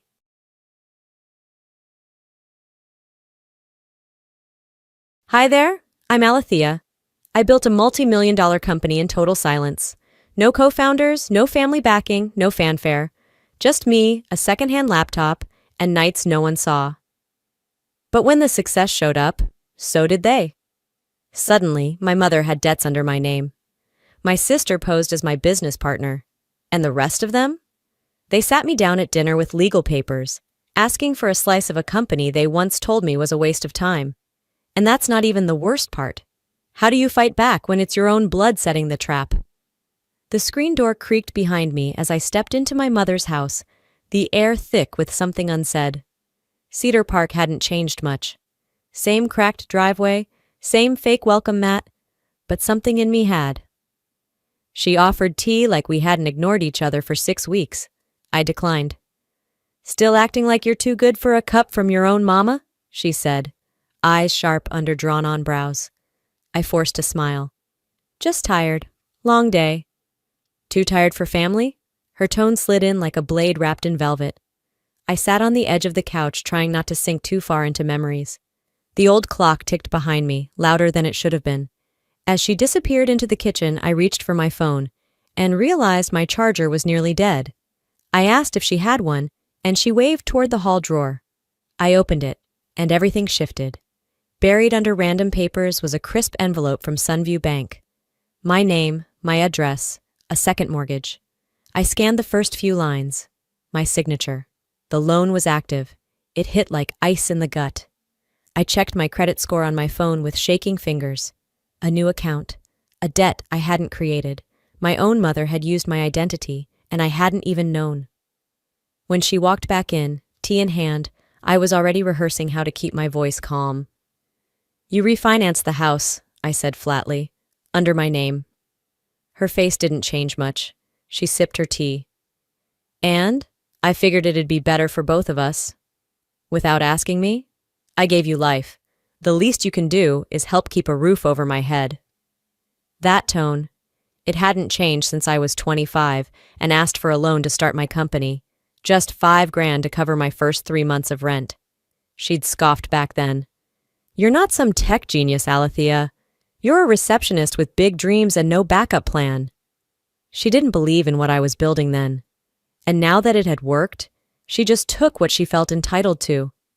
I stood up, slow and steady. My heart was racing, but my face stayed composed. I'm not your safety net. You don't get to steal from me and pretend it's love. Her smile dropped. Oh, here we go. The big CEO who thinks she's better than the woman who raised her. I didn't flinch. No, just the daughter who finally sees you clearly.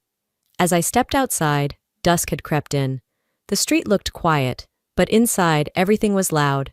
I didn't know what I'd do next, but I knew I'd never come back here the same. My phone buzzed. Unknown number. I didn't answer, but something in my gut told me. This was only the beginning. I drove home in silence.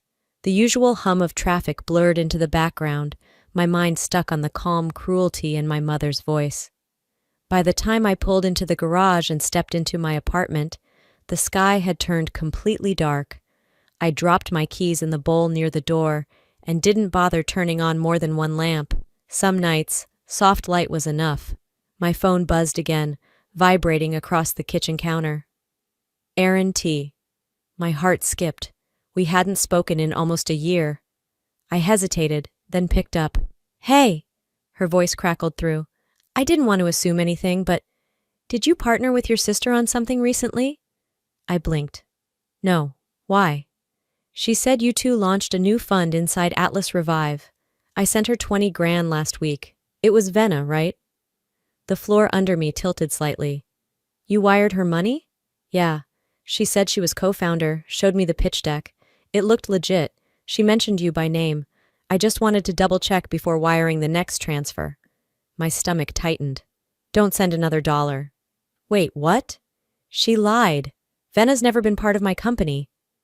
After we hung up, I sat at the dining table, opened my laptop, and searched my company domain. A second domain popped up, atlasrevive.biz, a perfect fake.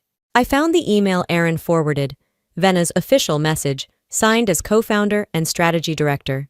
Even worse, the deck she'd used mirrored phrases I'd written in confidence, ideas I'd only ever stored in one place. The old laptop, the one she'd borrowed when she crashed on my couch in 2022.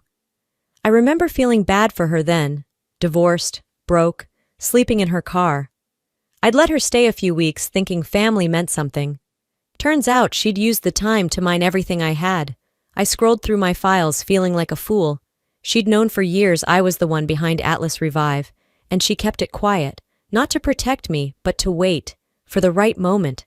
I wanted to call her, to scream, but I didn't. I opened a message, typed, "You lied, you stole. I'm done." Then I hit backspace. Slowly, deliberately. Instead, I texted Aaron, "It's a scam. Cut contact." After closing my laptop, I walked to the window. The skyline blinked back at me. I'd stayed silent for too long. My mother crossed a line. Now my sister had followed. Let them come. I wasn't hiding anymore. Sleep didn't come easy that weekend. I kept cycling through what-ifs and could-have-seens, but none of them dulled the fact that my sister had used me, and my mother justified it. Monday came fast. I needed to clear my head and reset focus. As I stepped into Atlas Revive's lobby, Kaya was already waiting by the elevator. Her face held that tight, clipped tension I recognized all too well. Something was wrong. "We need to talk," she said. Back in my office, she closed the door. Jamie from Ops mentioned a weird call he got Friday afternoon, somebody posing as a recruiter, but it didn't feel like an interview. I narrowed my eyes. What did they ask? About who reports directly to you, whether there's a silent partner. Jamie said they kept hinting that he must know the real boss. My stomach dropped. Did we pull metadata? Kaya nodded. Burner number, but we traced the SIM registration to Venna Grant. I didn't even flinch, just leaned back in my chair. She's digging now. And she's sloppy, Kaya added. I turned to my laptop and scanned employee records, IP logs, off-hours access. A few red flags popped up, but nothing critical yet. Then an alert hit from legal, a letter. I clicked it open. Warehouse lease confirmation, co-signed, Alethea McCoy. My name, tied to a commercial lease in South Austin. I hadn't signed anything like that in years, but the signature was mine, lifted from a previous document I'd co-signed for Luther. Back then, he just needed help opening a line of credit. I hadn't thought twice. I reached out to our compliance lead. The facility had just been flagged for shipping irregularities, counterfeit inventory, unpaid customs reports. And now, my name was on the paperwork. I stared at the screen. How many ways have they buried me in their mess? Kaya didn't answer. She didn't need to. I asked her to run a full audit on any document Venna or Luther had ever touched while inside my orbit. Small favors, loan signatures, shared logins. I wanted it all on the table. They're treating me like I'm still asleep, I said, voice low. Kaya crossed her arms. You planning to wake them up? I didn't smile. I called Arden, my attorney, and said, We're done being quiet. Send cease and desist letters to both of them. I want everything documented. After I hung up, I sat for a long minute, staring out at the city skyline. They think I'm still the girl who stayed quiet, I said to myself. Let's show them how wrong they are. By Wednesday, the storm had gone quiet, but I'd lived long enough to know calm doesn't mean safety. It means someone's planning something. I stepped out of the elevator at the Atlas Revive lobby, just as a tall man in khakis and a pressed blue shirt was scanning the company's wall directory a little too intently.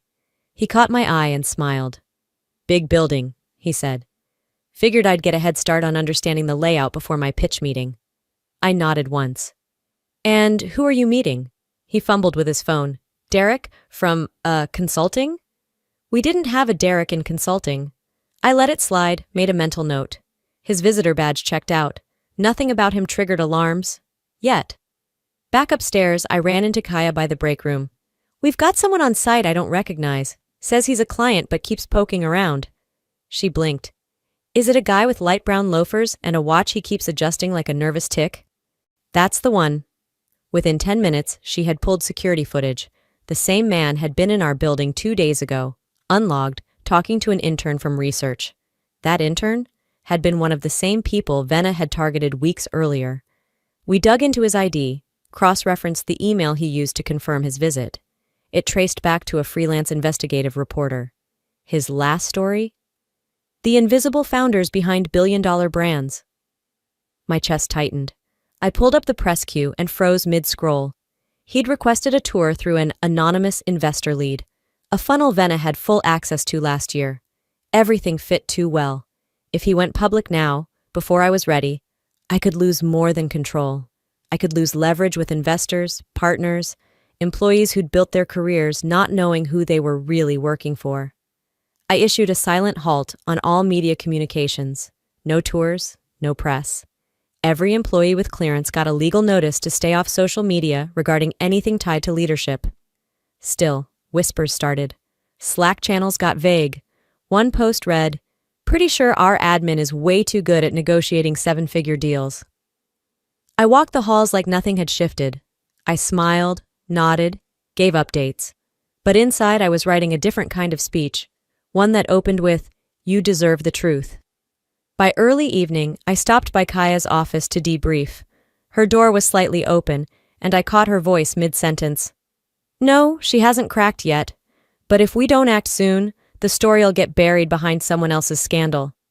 Then I heard it. My mother's voice. "She can play queen all she wants. That company wouldn't exist without me. You get me that spotlight, before she erases us completely." My blood ran cold. This wasn't just Venna. This was strategy, a family ambush in slow motion. Friday afternoon, the sky above Austin looked clear, but the inbox on my screen said otherwise. Kaya walked in, holding her tablet like it was contaminated. "We just got this." It was a forwarded message from one of our oldest clients, Everson Holdings. The subject line was neutral, pausing current initiatives pending review. But the wording inside was anything but passive. They were stepping back, until reputational clarity could be confirmed at the executive level. No details. Just enough to freeze movement. And right below that, an attached email thread. The original sender, Carlene McCoy. It was dressed up in motherly concern, signed, "With love, from a mother who wants to see her daughter thrive." But every sentence was poison. "She's always been secretive, withdrawn since childhood. I've watched her isolate herself, bury herself in work. Even family can't reach her. There have been concerning episodes, emotionally unstable choices, questionable alliances." It was veiled sabotage, deliberate, designed to make me sound unfit, unstable, and unworthy of trust. I didn't scream. I didn't shake. I read it once, then read it again, then forwarded it to Arden. "Get me a copy of every client it was sent to," I said. Kaya was already ahead of me. 6, all strategic, all high volume. I leaned back in my chair and took a breath that tasted like acid. "You think this was just emotional?" I asked. She's trying to rip holes in the ship while smiling from the shore. Later that afternoon, Kaya returned with a flash drive. "You'll want to see this." It was a copy of the financial statements Carlene used to justify the stepfather's debt she claimed I needed to help pay. I'd heard the story for years, how he'd left her drowning in bills. But the statements told a different story. There was no debt. The loans were all posthumous, taken out in his name using falsified documents. And the money? Gone into speculative stocks, high-interest furniture, and cosmetic procedures. She'd used his name as a shield, then used mine as a ladder. I typed the message slowly, clearly. If you contact my partners again, if you attempt to drag my name through the dirt, understand this. I will not come back quietly. I will dismantle everything you're using to pretend you still have power. I hit send. No reply. Not a single keystroke, which meant only one thing. She was already planning her next move. The invitation came Saturday night, dressed in fake civility. Let's just eat like a family, Venna texted. Carlene followed with a call. Sunday dinner, no drama, sweetheart, just food. They really thought I was still naive enough to believe in peace offerings. I showed up Sunday evening with clean lines and sharper instincts. A tailored black dress, hair pulled back, minimal makeup. Under my arm was a manila folder, my own version of hospitality. Carlene greeted me with a tight smile and a scent that tried too hard. Venna was already seated at the table, glass of wine in hand like this was some brunch spread, not a battlefield. And Luther, of course, still clinging to that cheap cologne and expensive entitlement. The three of them sat waiting, like a board of directors ready to pitch. On my plate, a folder, the real entree. What's this? I asked, though I already knew. Carlene touched my wrist like she still had that right. A proposal. We figured after everything, maybe it's time you share, just a little. Venna leaned in. 20%, Alethea, not control, just recognition. I opened the folder and read aloud. Equity in exchange for emotional support over the years. I looked at them one by one. So, love now comes with a spreadsheet? Luther smirked. You wouldn't be where you are without us. I smiled, then reached into my own bag and slid a second folder across the table. This is a cease and desist, I said, voice steady. It includes transcripts, copies of slanderous emails, and notarized evidence of attempted fraud. Venna's face drained. Carlene's froze in practiced calm. Luther chuckled, until I added, You're named in 3 of those incidents. No one spoke. I stood slowly. You've been stealing my story, piece by piece, thinking I'd never claim it back. Carlene blinked. We're your family. No, you're trespassers, and you've exhausted my grace. I left the contract on the table and turned. My heels struck the floor like punctuation marks. Full stop. Outside, Arden leaned on the hood of his car. So? I met his eyes. Burn the masks, I said. We're done pretending. By sunrise, the silence around me felt different. Not passive, not manipulative, just still. Like the quiet just before a microphone goes hot. At 9:04 a.m., Kaya walked into my office with a fresh folder in one hand and an energy I hadn't seen since the early days of the company. They leaked it, she said, but not what they think. I looked at the email she slid across the table. An anonymous message, traced back to a burner registered to Luther. Again. This time, it accused a relative of the executive team of manipulating insider data to spike stock prices on several acquisitions. Vague, but dangerous. The thing is, it was partially true. Kaya and Arden had spent the last week compiling timelines, trade records, metadata, everything Luther had quietly weaponized from years ago when I was still too trusting. They sent it to the SEC by noon. No red tape, just evidence. By 2 p.m., I was in a glass conference room being interviewed by a Forbes correspondent. I told them everything. I laid it out, not with tears or self-pity, but with precision. How I built Atlas Revive in silence. How I watched my family minimize me to dust. How I let them, until I didn't. When the article went live that night, the headline wasn't subtle. The secret CEO who outsmarted her entire family. My inbox blew up. So did our investor portal, but not with panic, with congratulations. Within hours, Venna posted a shaky video online. I've always supported Alethea. We built this, together. The comments ripped her to shreds. Girl, you forged her name on a fake pitch deck. Supporting someone doesn't include trying to steal their job. Sit down, Venna. You played yourself. Meanwhile, Carlene stopped returning neighborhood invites. Her gossip emails had gone viral, turned into memes, and Luther subpoenaed. As I walked through the executive floor the next morning, for the first time, my team looked at me, not as the woman who took notes in the corner, but the one who built the building they stood in. I opened the main conference room door. Everyone stood, some clapped. I raised a hand to stop it. "Let's get back to work," I said, then paused, because this was just the beginning. It had rained the night before, and the sidewalk up to my mother's porch was still damp. I stood outside for a few seconds longer than necessary, not because I was hesitant, but because I wanted to remember this moment. How it felt to walk into something not to beg, not to fix, but to finish. Carlene opened the door halfway, like she had been waiting but didn't want to admit it. "I figured you'd show up," she said flatly. "I'm not here for closure," I replied. "I'm here for clarity." She let me in, silently. The house looked smaller than it used to. Or maybe I had just finally outgrown it. I stayed standing in the living room, eyes scanning familiar picture frames. My 8th grade spelling bee photo still hung near the kitchen. She never made it to that competition. Said her back hurt. "When I needed $5,000, you told me I was chasing fantasies," I started. "You said no one in this family had time for that." She didn't respond. "And when I built a company worth more than everything in this house combined, you said I got lucky." "I didn't know you'd actually pull it off," she muttered, brushing invisible lint off her sleeve. "No," I said. "You just didn't care to believe I could." There was a long pause. Her eyes darted to the floor. I let the silence stay. "I didn't need your money. I needed you to believe in me, once, just once." She looked up. "You always acted like I owed you something." "I never wanted your money," I repeated. "But I won't let you weaponize your absence anymore." I handed her a sealed envelope. "Effective immediately, you're off my insurance. No more monthly assistance. No more emergencies. This is the end of the line." Her jaw clenched. "You've always been colder than I could understand." I met her gaze. "No, I just stopped setting myself on fire to keep everyone else warm." There was nothing else to say. I walked out without looking back. Not victorious, not broken, just done. That night, as I unpacked my bag at home, Kaya handed me an envelope. No name on the front. Just a messy script I'd recognize anywhere.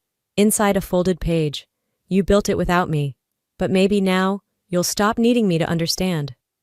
There was no apology, no signature. But for the first time, I didn't need either. 3 weeks passed, and the city moved like it always did. Fast, ruthless, indifferent. But something inside me had shifted. The TEDx stage wasn't a battlefield. It was a platform, and I wasn't there to wage war. I was there to lay down the sword. I stepped up to the mic, adjusted my blazer, and looked out into the crowd. All I could see were lights, but I imagined every woman who ever sat in a boardroom and bit her tongue, every daughter who carried both the dream and the burden. My name is Alethea McCoy. I'm the founder and CEO of Atlas Revive. For a long time, no one knew that but me, and the people who tried to take it from me. I spoke for 15 minutes, about silence as armor, about invisibility as strategy, about betrayal not as the end, but the beginning of clarity. When I stepped off stage, I didn't feel exposed. I felt visible.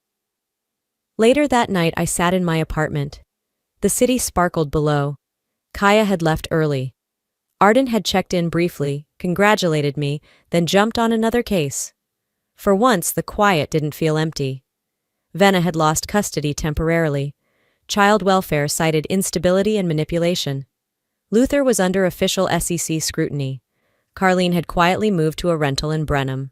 No press coverage, no scandal, just absence. And that was its own kind of sentence. I opened my laptop. Dozens of emails, but one caught me. A message from a young founder in Baltimore. "Thank you," it read, "for showing me we don't need permission to lead." I exhaled slowly. That was the legacy. Not revenge, not noise, just proof. I walked over to my bookshelf, opened a small wooden box, and slipped my mother's letter inside. I labeled it in thick black ink, not pain, just proof. Then my phone buzzed. "Miss McCoy? The CEO of Thompson Electronics is downstairs. He's early." I looked in the mirror. tucked a curl behind my ear, and straightened my jacket. I built all of this without them. And now, I get to build whatever comes next. They called it revenge. But for me, it was release. Some battles, you win by walking away. Others by refusing to hide anymore. But the hardest ones? You win by healing without applause. If there's one thing this journey taught me, it's that silence can protect you, but it can also cage you. I thought I was playing it smart by keeping my success quiet, and maybe I was. But in that quiet, people filled in the blanks with their own stories. Stories where I was the villain, the ungrateful daughter, the easy target. I built a company, yes. But more than that, I built a spine, and no one gets to borrow it for free. To anyone watching this, maybe you're the black sheep in a family that keeps rewriting your narrative. Maybe you've been told you dream too big, ask too much, or owe people just for becoming more than they expected. Hear this, you don't owe your silence to anyone, and you don't need permission to be powerful. What would you have done if you were in my shoes? Let me know in the comments. Really, if this story hit home, drop a 1, or tell me where you're watching from. If it didn't resonate, I still want to hear your take. Was there something you would have handled differently? Let's talk about it. And hey, if you believe stories like this matter, if you want more real-life stories about strength, family, and standing up for yourself, don't forget to subscribe, hit that button, join the conversation, and I'll see you in the next story. Stay bold, stay grounded, and remember, peace isn't given, it's chosen.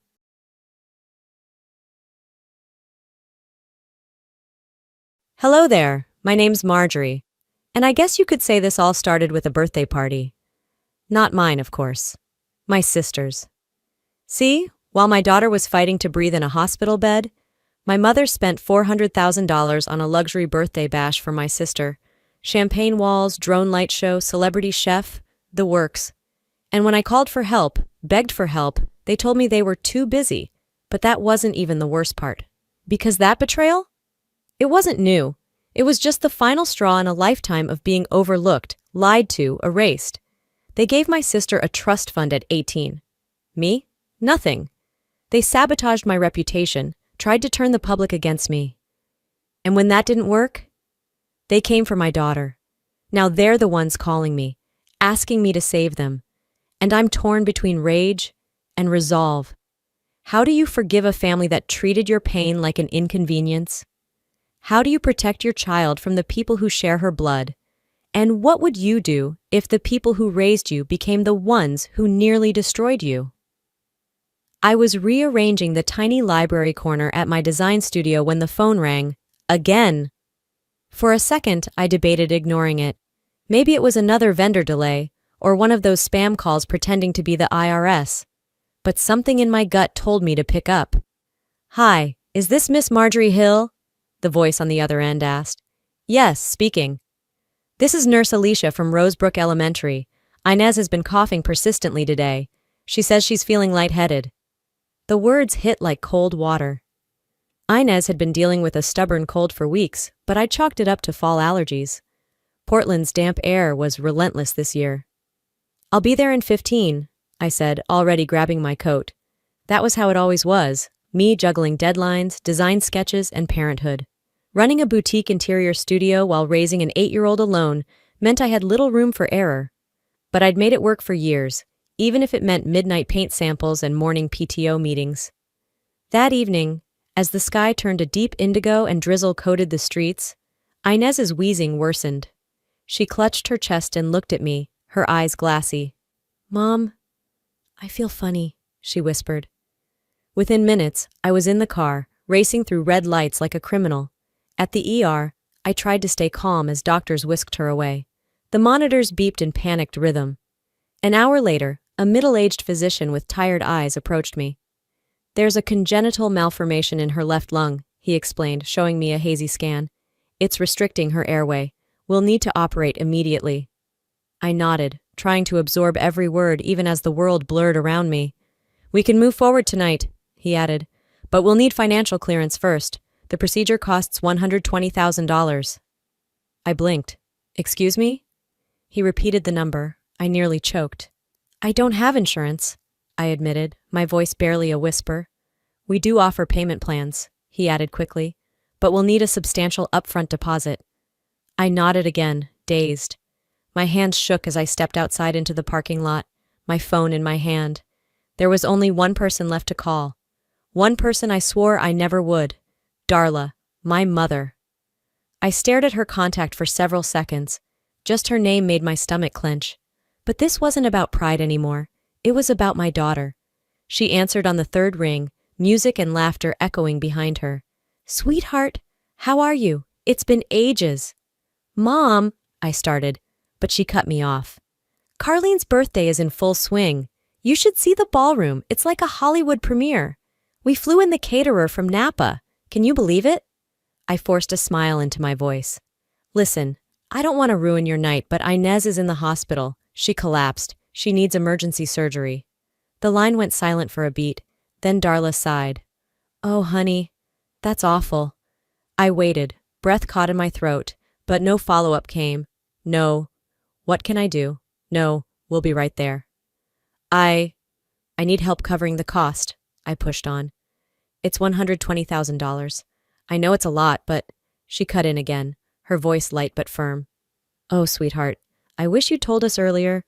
We already spent over $400,000 on Carlene's party. We can't just cancel everything. You understand, don't you? I didn't respond. I couldn't. My mother, who used to sew buttons onto my school shirts, who once held me after a bad breakup like the world had ended, had just said a party was more important than her granddaughter's life. I see, I said quietly. Oh, honey, don't be like that, she chuckled. It's not personal. Carlene only turns 30 once. I hung up without another word. I stood frozen in the hospital lobby. People moved around me. Nurses with clipboards, kids in wheelchairs. But I was rooted in place. When I finally blinked, I felt my cheeks were wet. Later that night, I sat alone in the visitors' lounge, scrolling aimlessly on my phone to feel less helpless.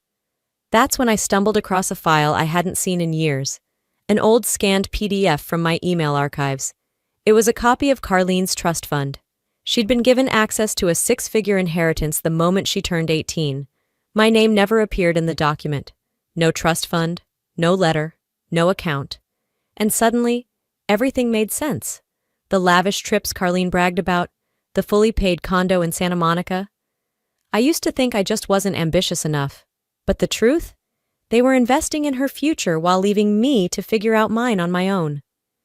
I sat with that knowledge for a long time, longer than I should have. It didn't make me feel better. It didn't make me feel anything. Around 3 a.m., a nurse rushed over. She's stable, she said, but her oxygen levels are dipping again. We need a decision soon. I looked at my empty checking account on the screen. My savings had already gone to 2 prior hospital visits. Credit cards were maxed. I stared at my reflection in the glass, and then I did something I hadn't done in over a decade. I called my father. The call didn't ring long. Just as I was about to hang up, his voice answered. Dry, clipped, like he'd just stepped out of a conference call. Marjorie? I hadn't heard my father's voice in over 12 years, but it was still sharp, still calculated like a man constantly weighing risk. It's me, I said, trying not to sound like a child. Inez is in the hospital. She collapsed. They found something in her lung and she needs emergency surgery. He didn't ask how she was. He didn't ask what hospital. Instead, I heard the familiar scratch of a pen against paper. How much? He asked flatly. I hesitated. 120,000. I don't have that kind of money. I've tried everything. Mom said, stop. His voice sliced through the line. Your mother shouldn't have been your first call.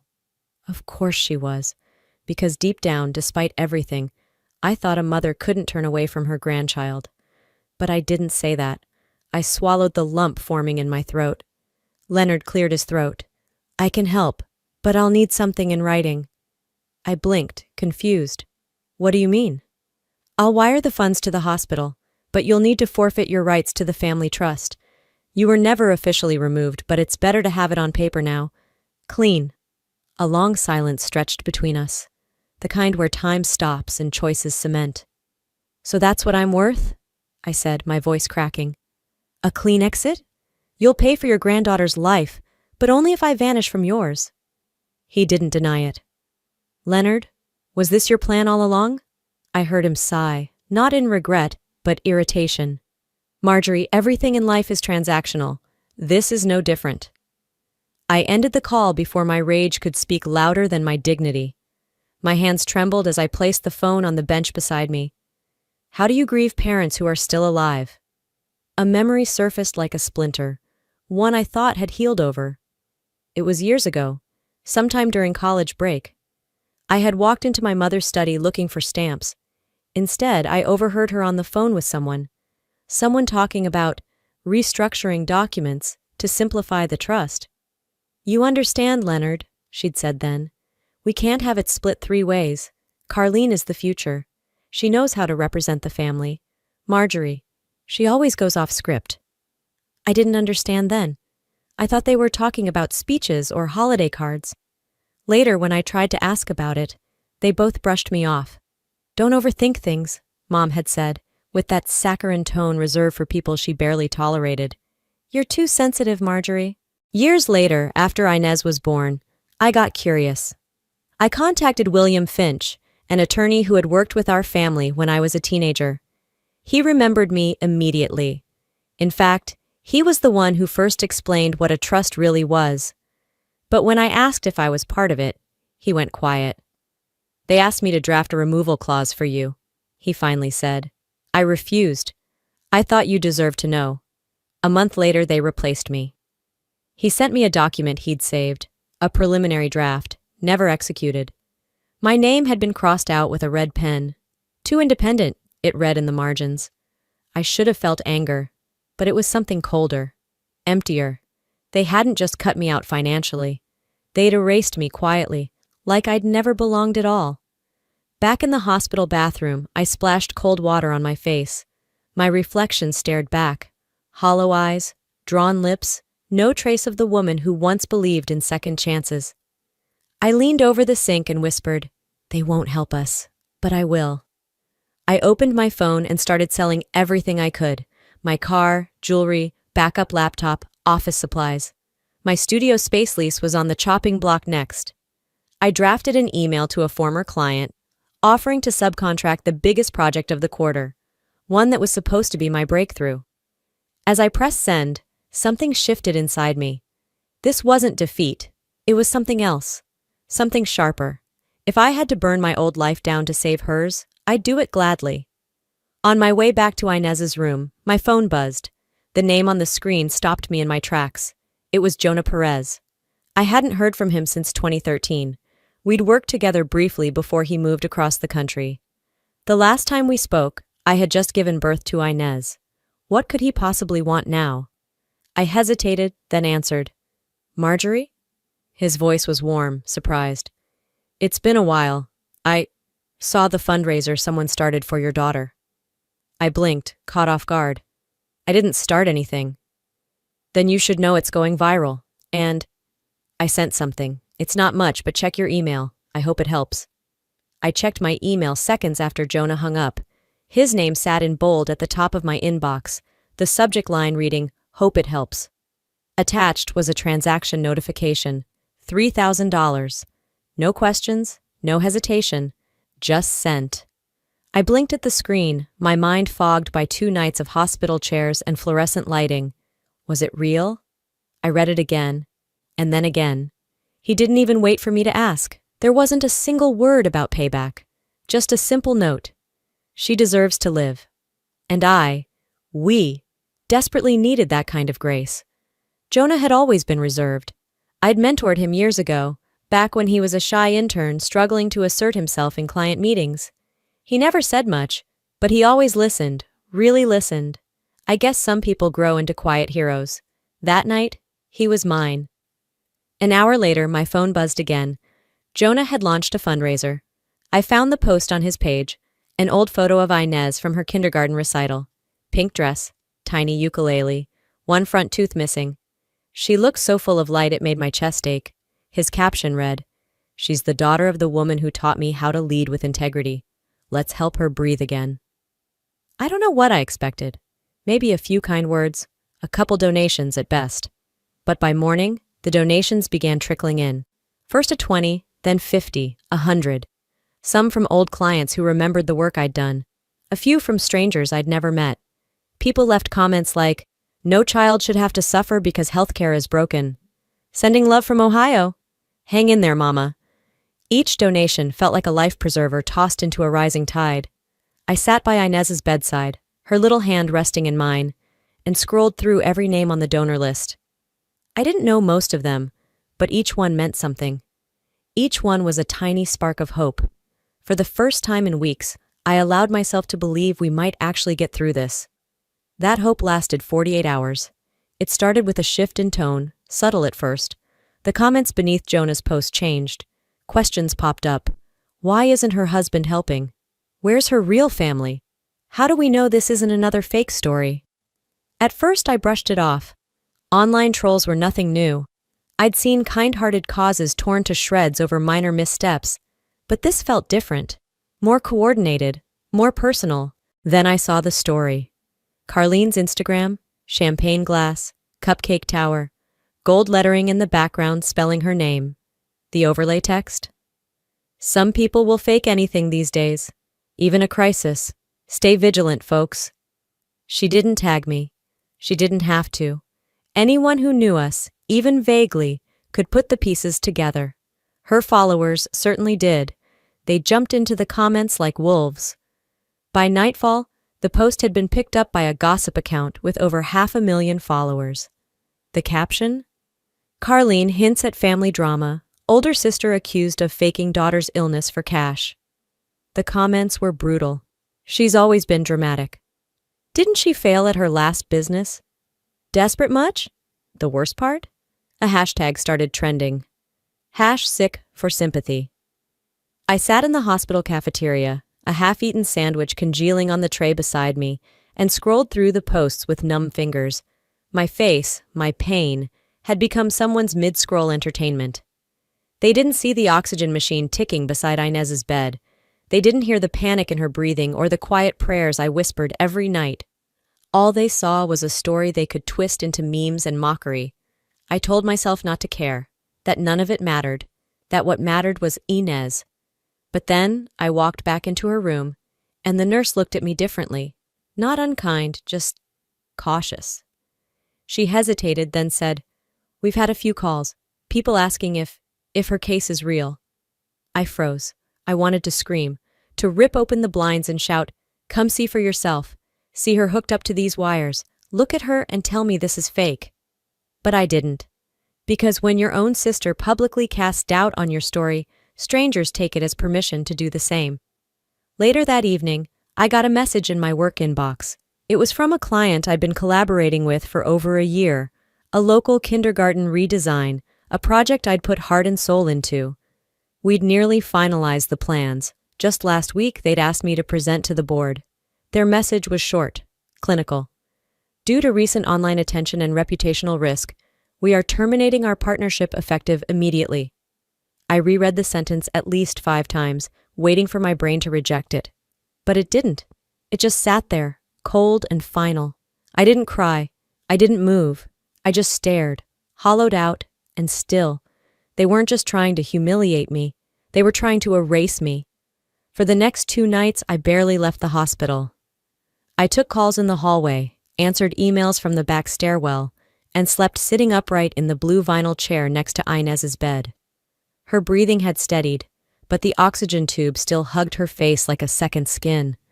When I wasn't comforting her, I was trying to figure out how to keep our lives from collapsing completely. My studio's main contract was gone.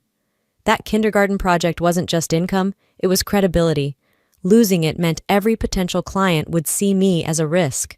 I called 3 of them to reassure them. 1 didn't pick up. The other 2 gave me polite brush-offs and promised to reevaluate next quarter. But we both knew what that meant. Then the bank called. I missed the first attempt. I was helping Inez sip water when my phone buzzed. By the time I returned the call, the voice on the other end was direct and disinterested. "You've missed 2 payments on the lease. If we don't receive a minimum balance by next Friday, we'll have to begin proceedings." I said, "I understand," even though I didn't. That afternoon, I made a spreadsheet. I listed everything I could sell. My car, already posted online.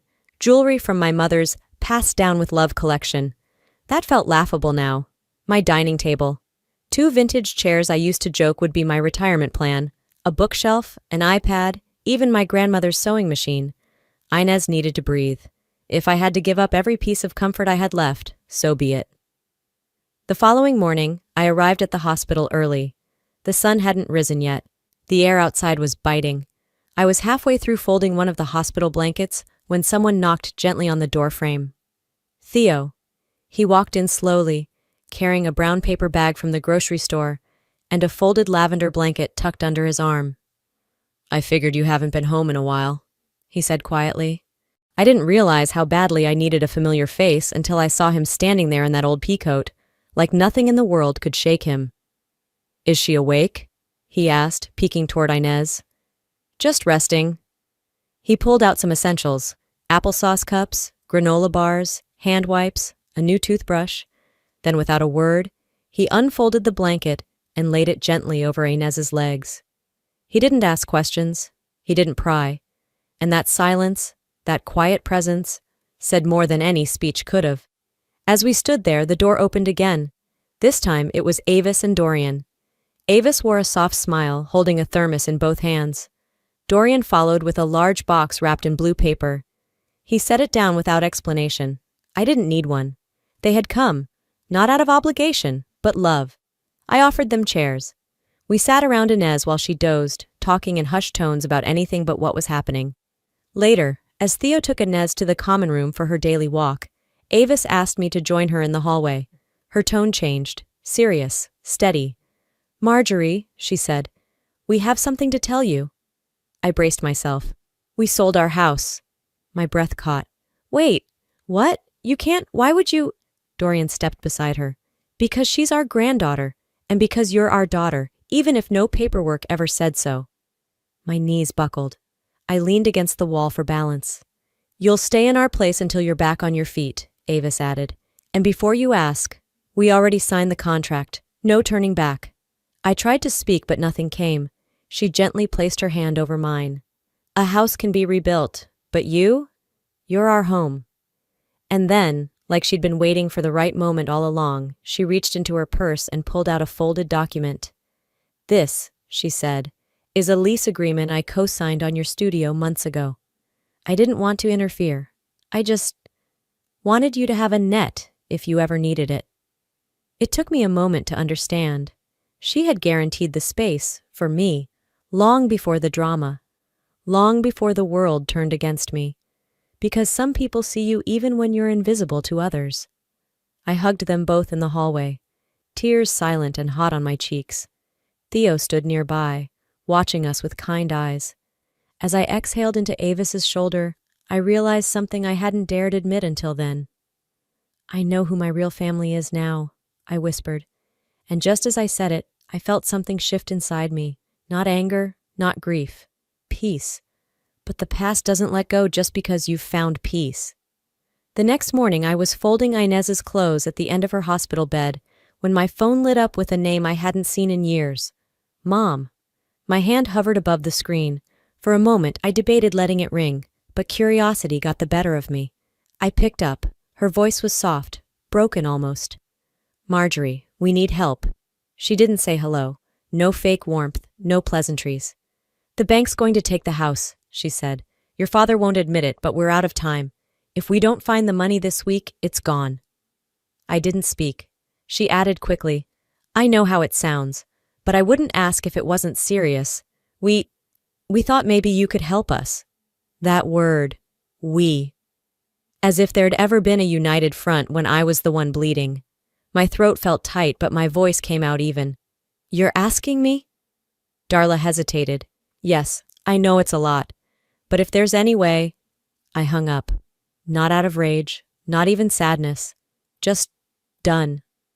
Later that day, I walked to the hospital garden for a minute of air.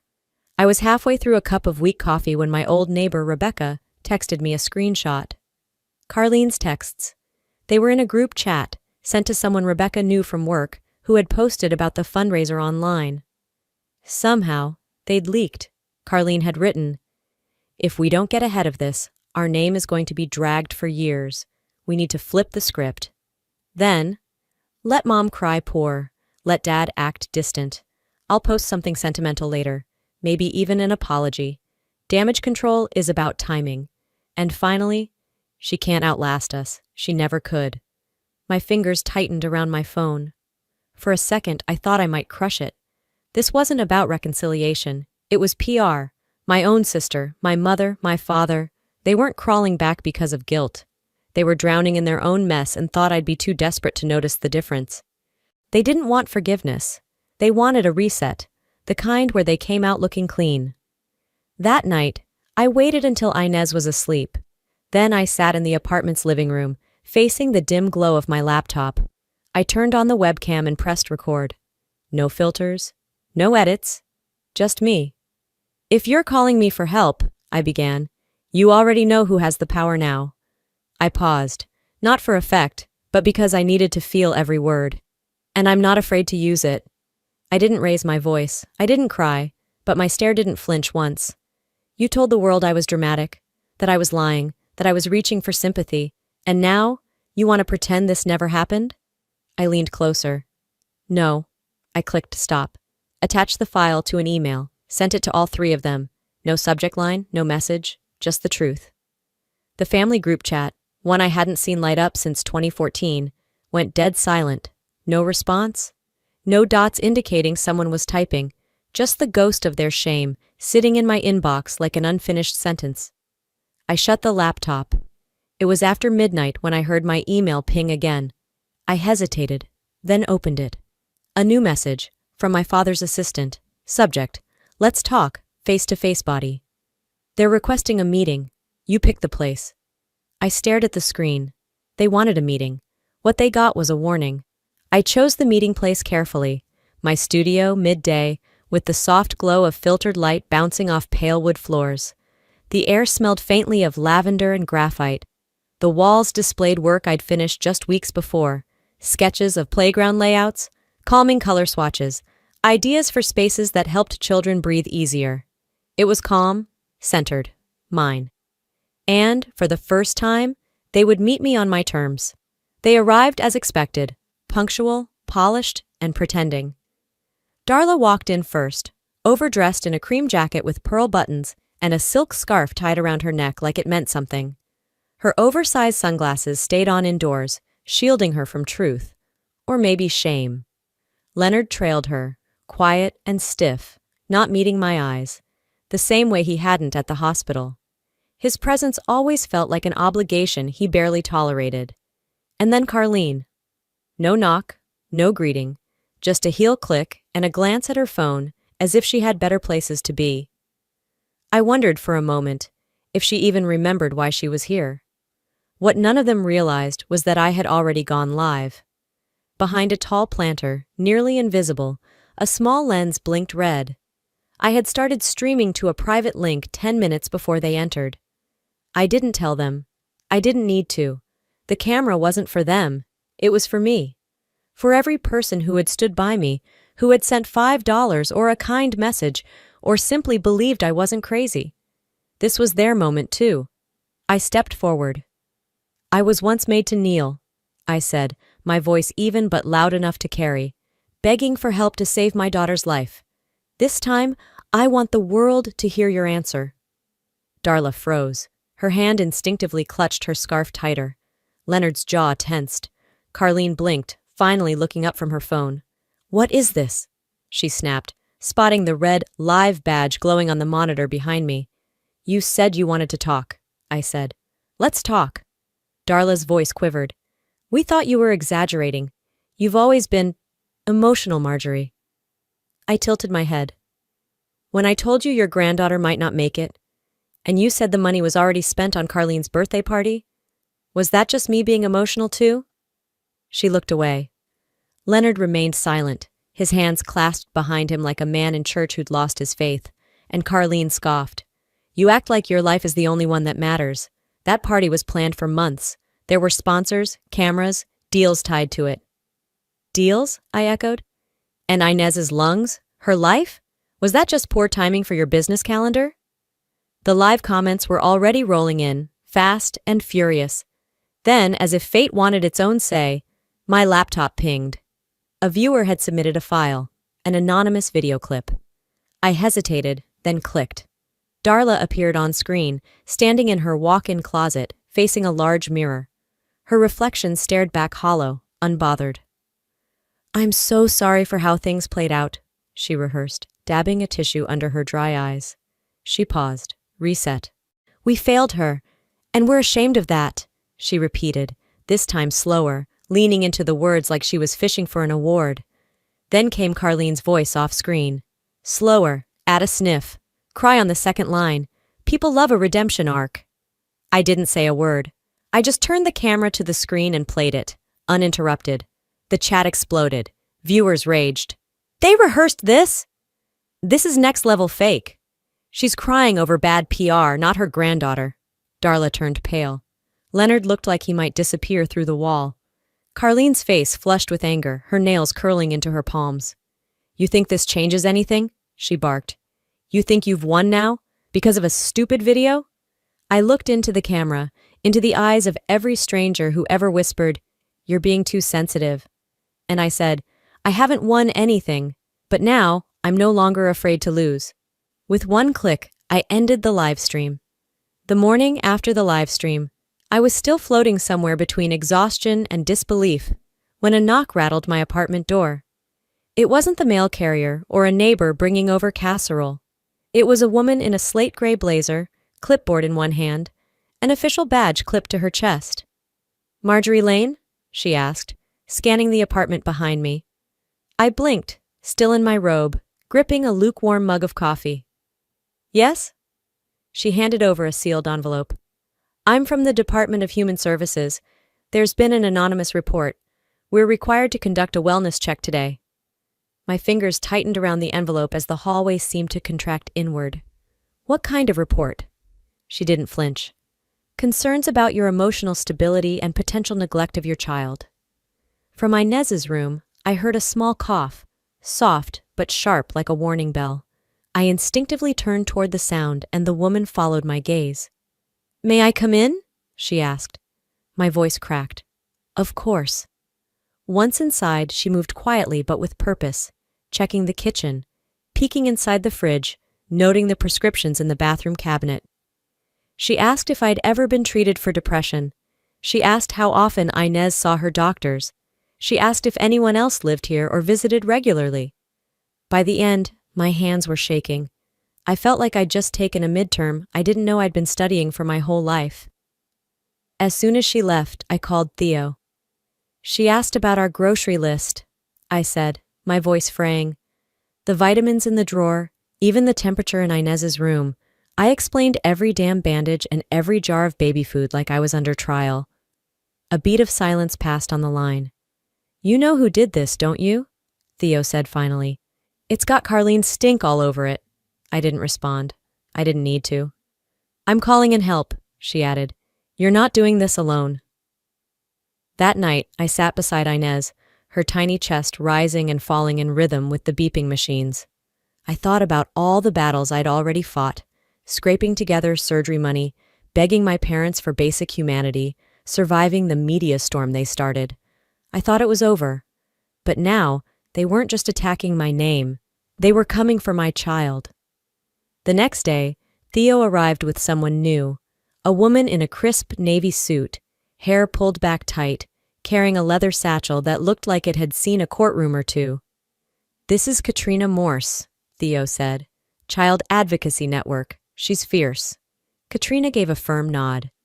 "I'm here to make sure no one takes your daughter without a damn good reason." We sat at my table while Katrina combed through documents, screenshots Theo had pulled, metadata from the report. The concern had been submitted through a proxy server registered to Fairstone PR, Carlene's PR firm. "They didn't even try to hide it," Katrina muttered. "That's how certain they were no one would push back." I laughed bitterly. Well, now they're about to find out I'm not scared anymore.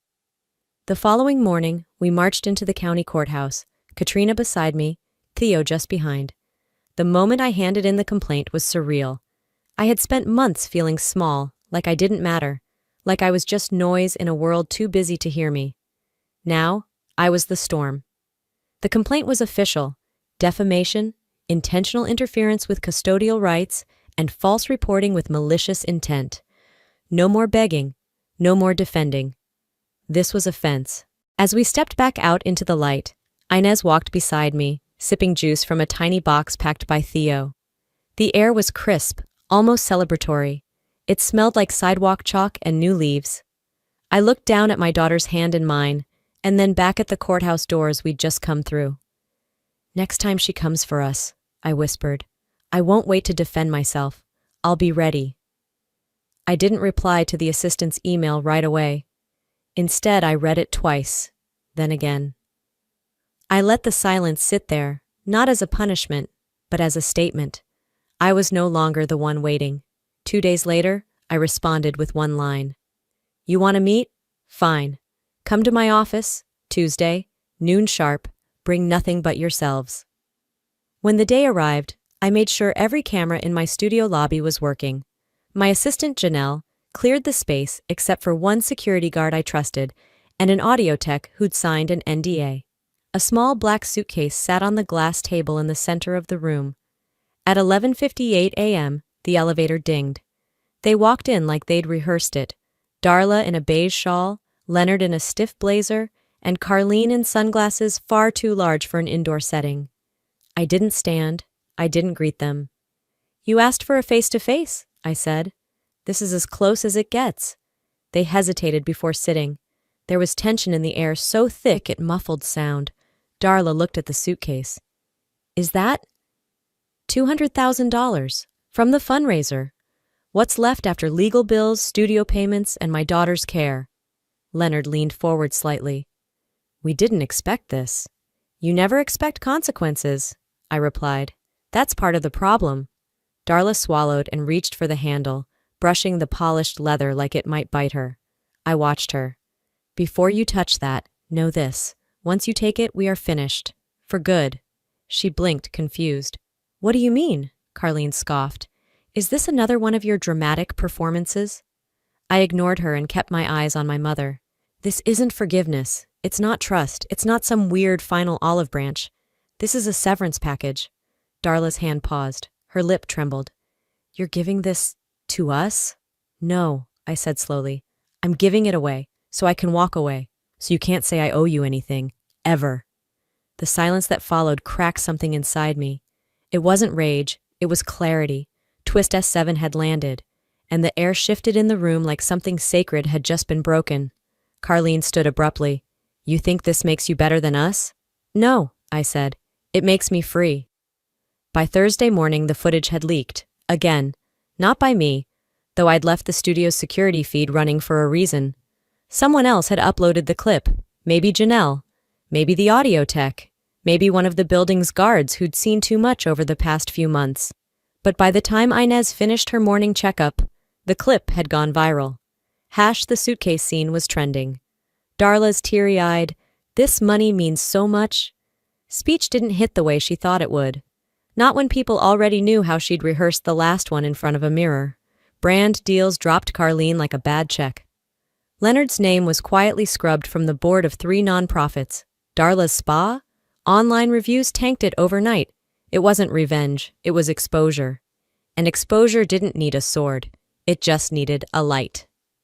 A week later, Inez and I sat on a park bench near the duck pond we used to visit when things were simpler. She rested her head on my shoulder. I sipped bad coffee from a paper cup. The world hadn't changed, but I had. "Will Grandma ever come back?" Inez asked, her voice sleepy. I brushed a crumb from her sleeve. "She already did," I said. "And then, she left again?" I didn't say it with bitterness, just finality. 6 months later, spring came early to Portland. The cherry blossoms outside my apartment cracked open like they'd waited all winter just to say, "You made it." The air smelled faintly of fresh soil and rosemary. Theo had planted a small herb garden by the side fence, and Inez helped water it every morning in her dinosaur rain boots, even when the sky was clear. I stood at the edge of the yard, wiping my hands on a towel, watching Theo and Inez crouched side by side, pressing basil stems into soft earth. "You think it'll survive?" Theo asked, half to me, half to the dirt. Better than we did, I said, smiling. There was no need to say more. My studio had bounced back. New clients, most of them referred by folks who had followed the livestream saga, filled our calendar. We'd even landed a project renovating a shelter for single moms. Funny how life loops back when you let it. Inez, now attending school full-time again, had regained color in her cheeks. Her appetite returned. Her laugh, once hesitant and small, now echoed through our apartment daily. She was strong, we both were, but there were moments. Sometimes I'd catch a song playing at the grocery store, something from the era when I still hoped Carlene would be proud of me, or that my mom might remember my birthday without a Facebook notification. A flicker of an old photo on my timeline. A smell from a childhood dish. A certain word Inez used without knowing its weight. The ache never left. It just softened. It no longer dictated my mornings. It didn't stain my nights. It simply lived there, like scar tissue under skin. Not gone, but no longer tender to the touch. Healing, I'd learned, wasn't a goal. It was a rhythm. No one from the other side ever reached out again. Not even after the news ran stories about Leonard's frozen accounts. Not after Carlene's last influencer deal went under and she quietly deactivated all her social platforms. She moved to Florida, someone told me. Went dark. Even her PR firm changed its name. And Darla, her spa closed. Yelp took care of that in under 3 weeks. But I didn't gloat. I didn't screenshot headlines or forward links. I didn't say, see, they deserved this. Because it was never about watching them fall.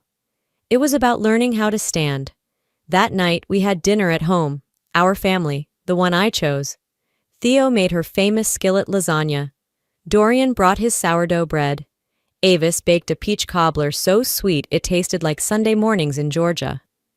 Inez helped set the table, carefully placing napkins at each plate like they were crystal. She wore her new school backpack through the whole meal, refusing to take it off. I want to be ready, she said proudly, for tomorrow. Theo winked at her. That's my girl. Laughter filled the kitchen. No cameras, no scripts, no tension behind smiles. Just a room filled with people who had shown up and stayed. Later, while everyone was finishing dessert, I stepped onto the balcony with a glass of water. The city pulsed below, calm and wide. I took a long breath. I thought of everything it had taken to get here, every insult swallowed, every phone call ignored, every day I showed up even when no one else did. And I thought of the question Inez had asked months ago in that park. Will Grandma ever come back? The answer lived in my bones now. Blood might connect us. But love? Love is the only thing that makes someone worth calling family. You know, if you'd asked me a year ago what strength looked like, I might have said something like, never crying, or never backing down. But I've learned something much harder and more honest. Strength isn't about pretending you're unbreakable. It's about rebuilding yourself after you've been broken, and choosing not to become like the people who shattered you. I used to think love had to come from the people who raised you. But now, I know family is built on choice, not blood. Loyalty, not obligation. And forgiveness doesn't mean returning to the fire that burned you. To anyone out there who feels overlooked, unloved, or betrayed by their own family, I see you. I was you. You are not alone, and your story doesn't end with their rejection. It starts with your decision to rise anyway. Because healing isn't loud. Sometimes it's just showing up, planting something small, and watching it grow in your own time. What about you? Have you ever had to walk away from people who were supposed to protect you? Drop a 1 in the comments if this story hit home for you, or tell me where you're watching from. I'd love to hear your thoughts.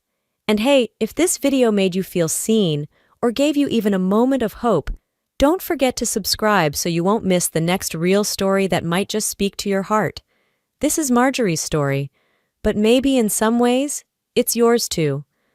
Thanks for being here. See you in the next one.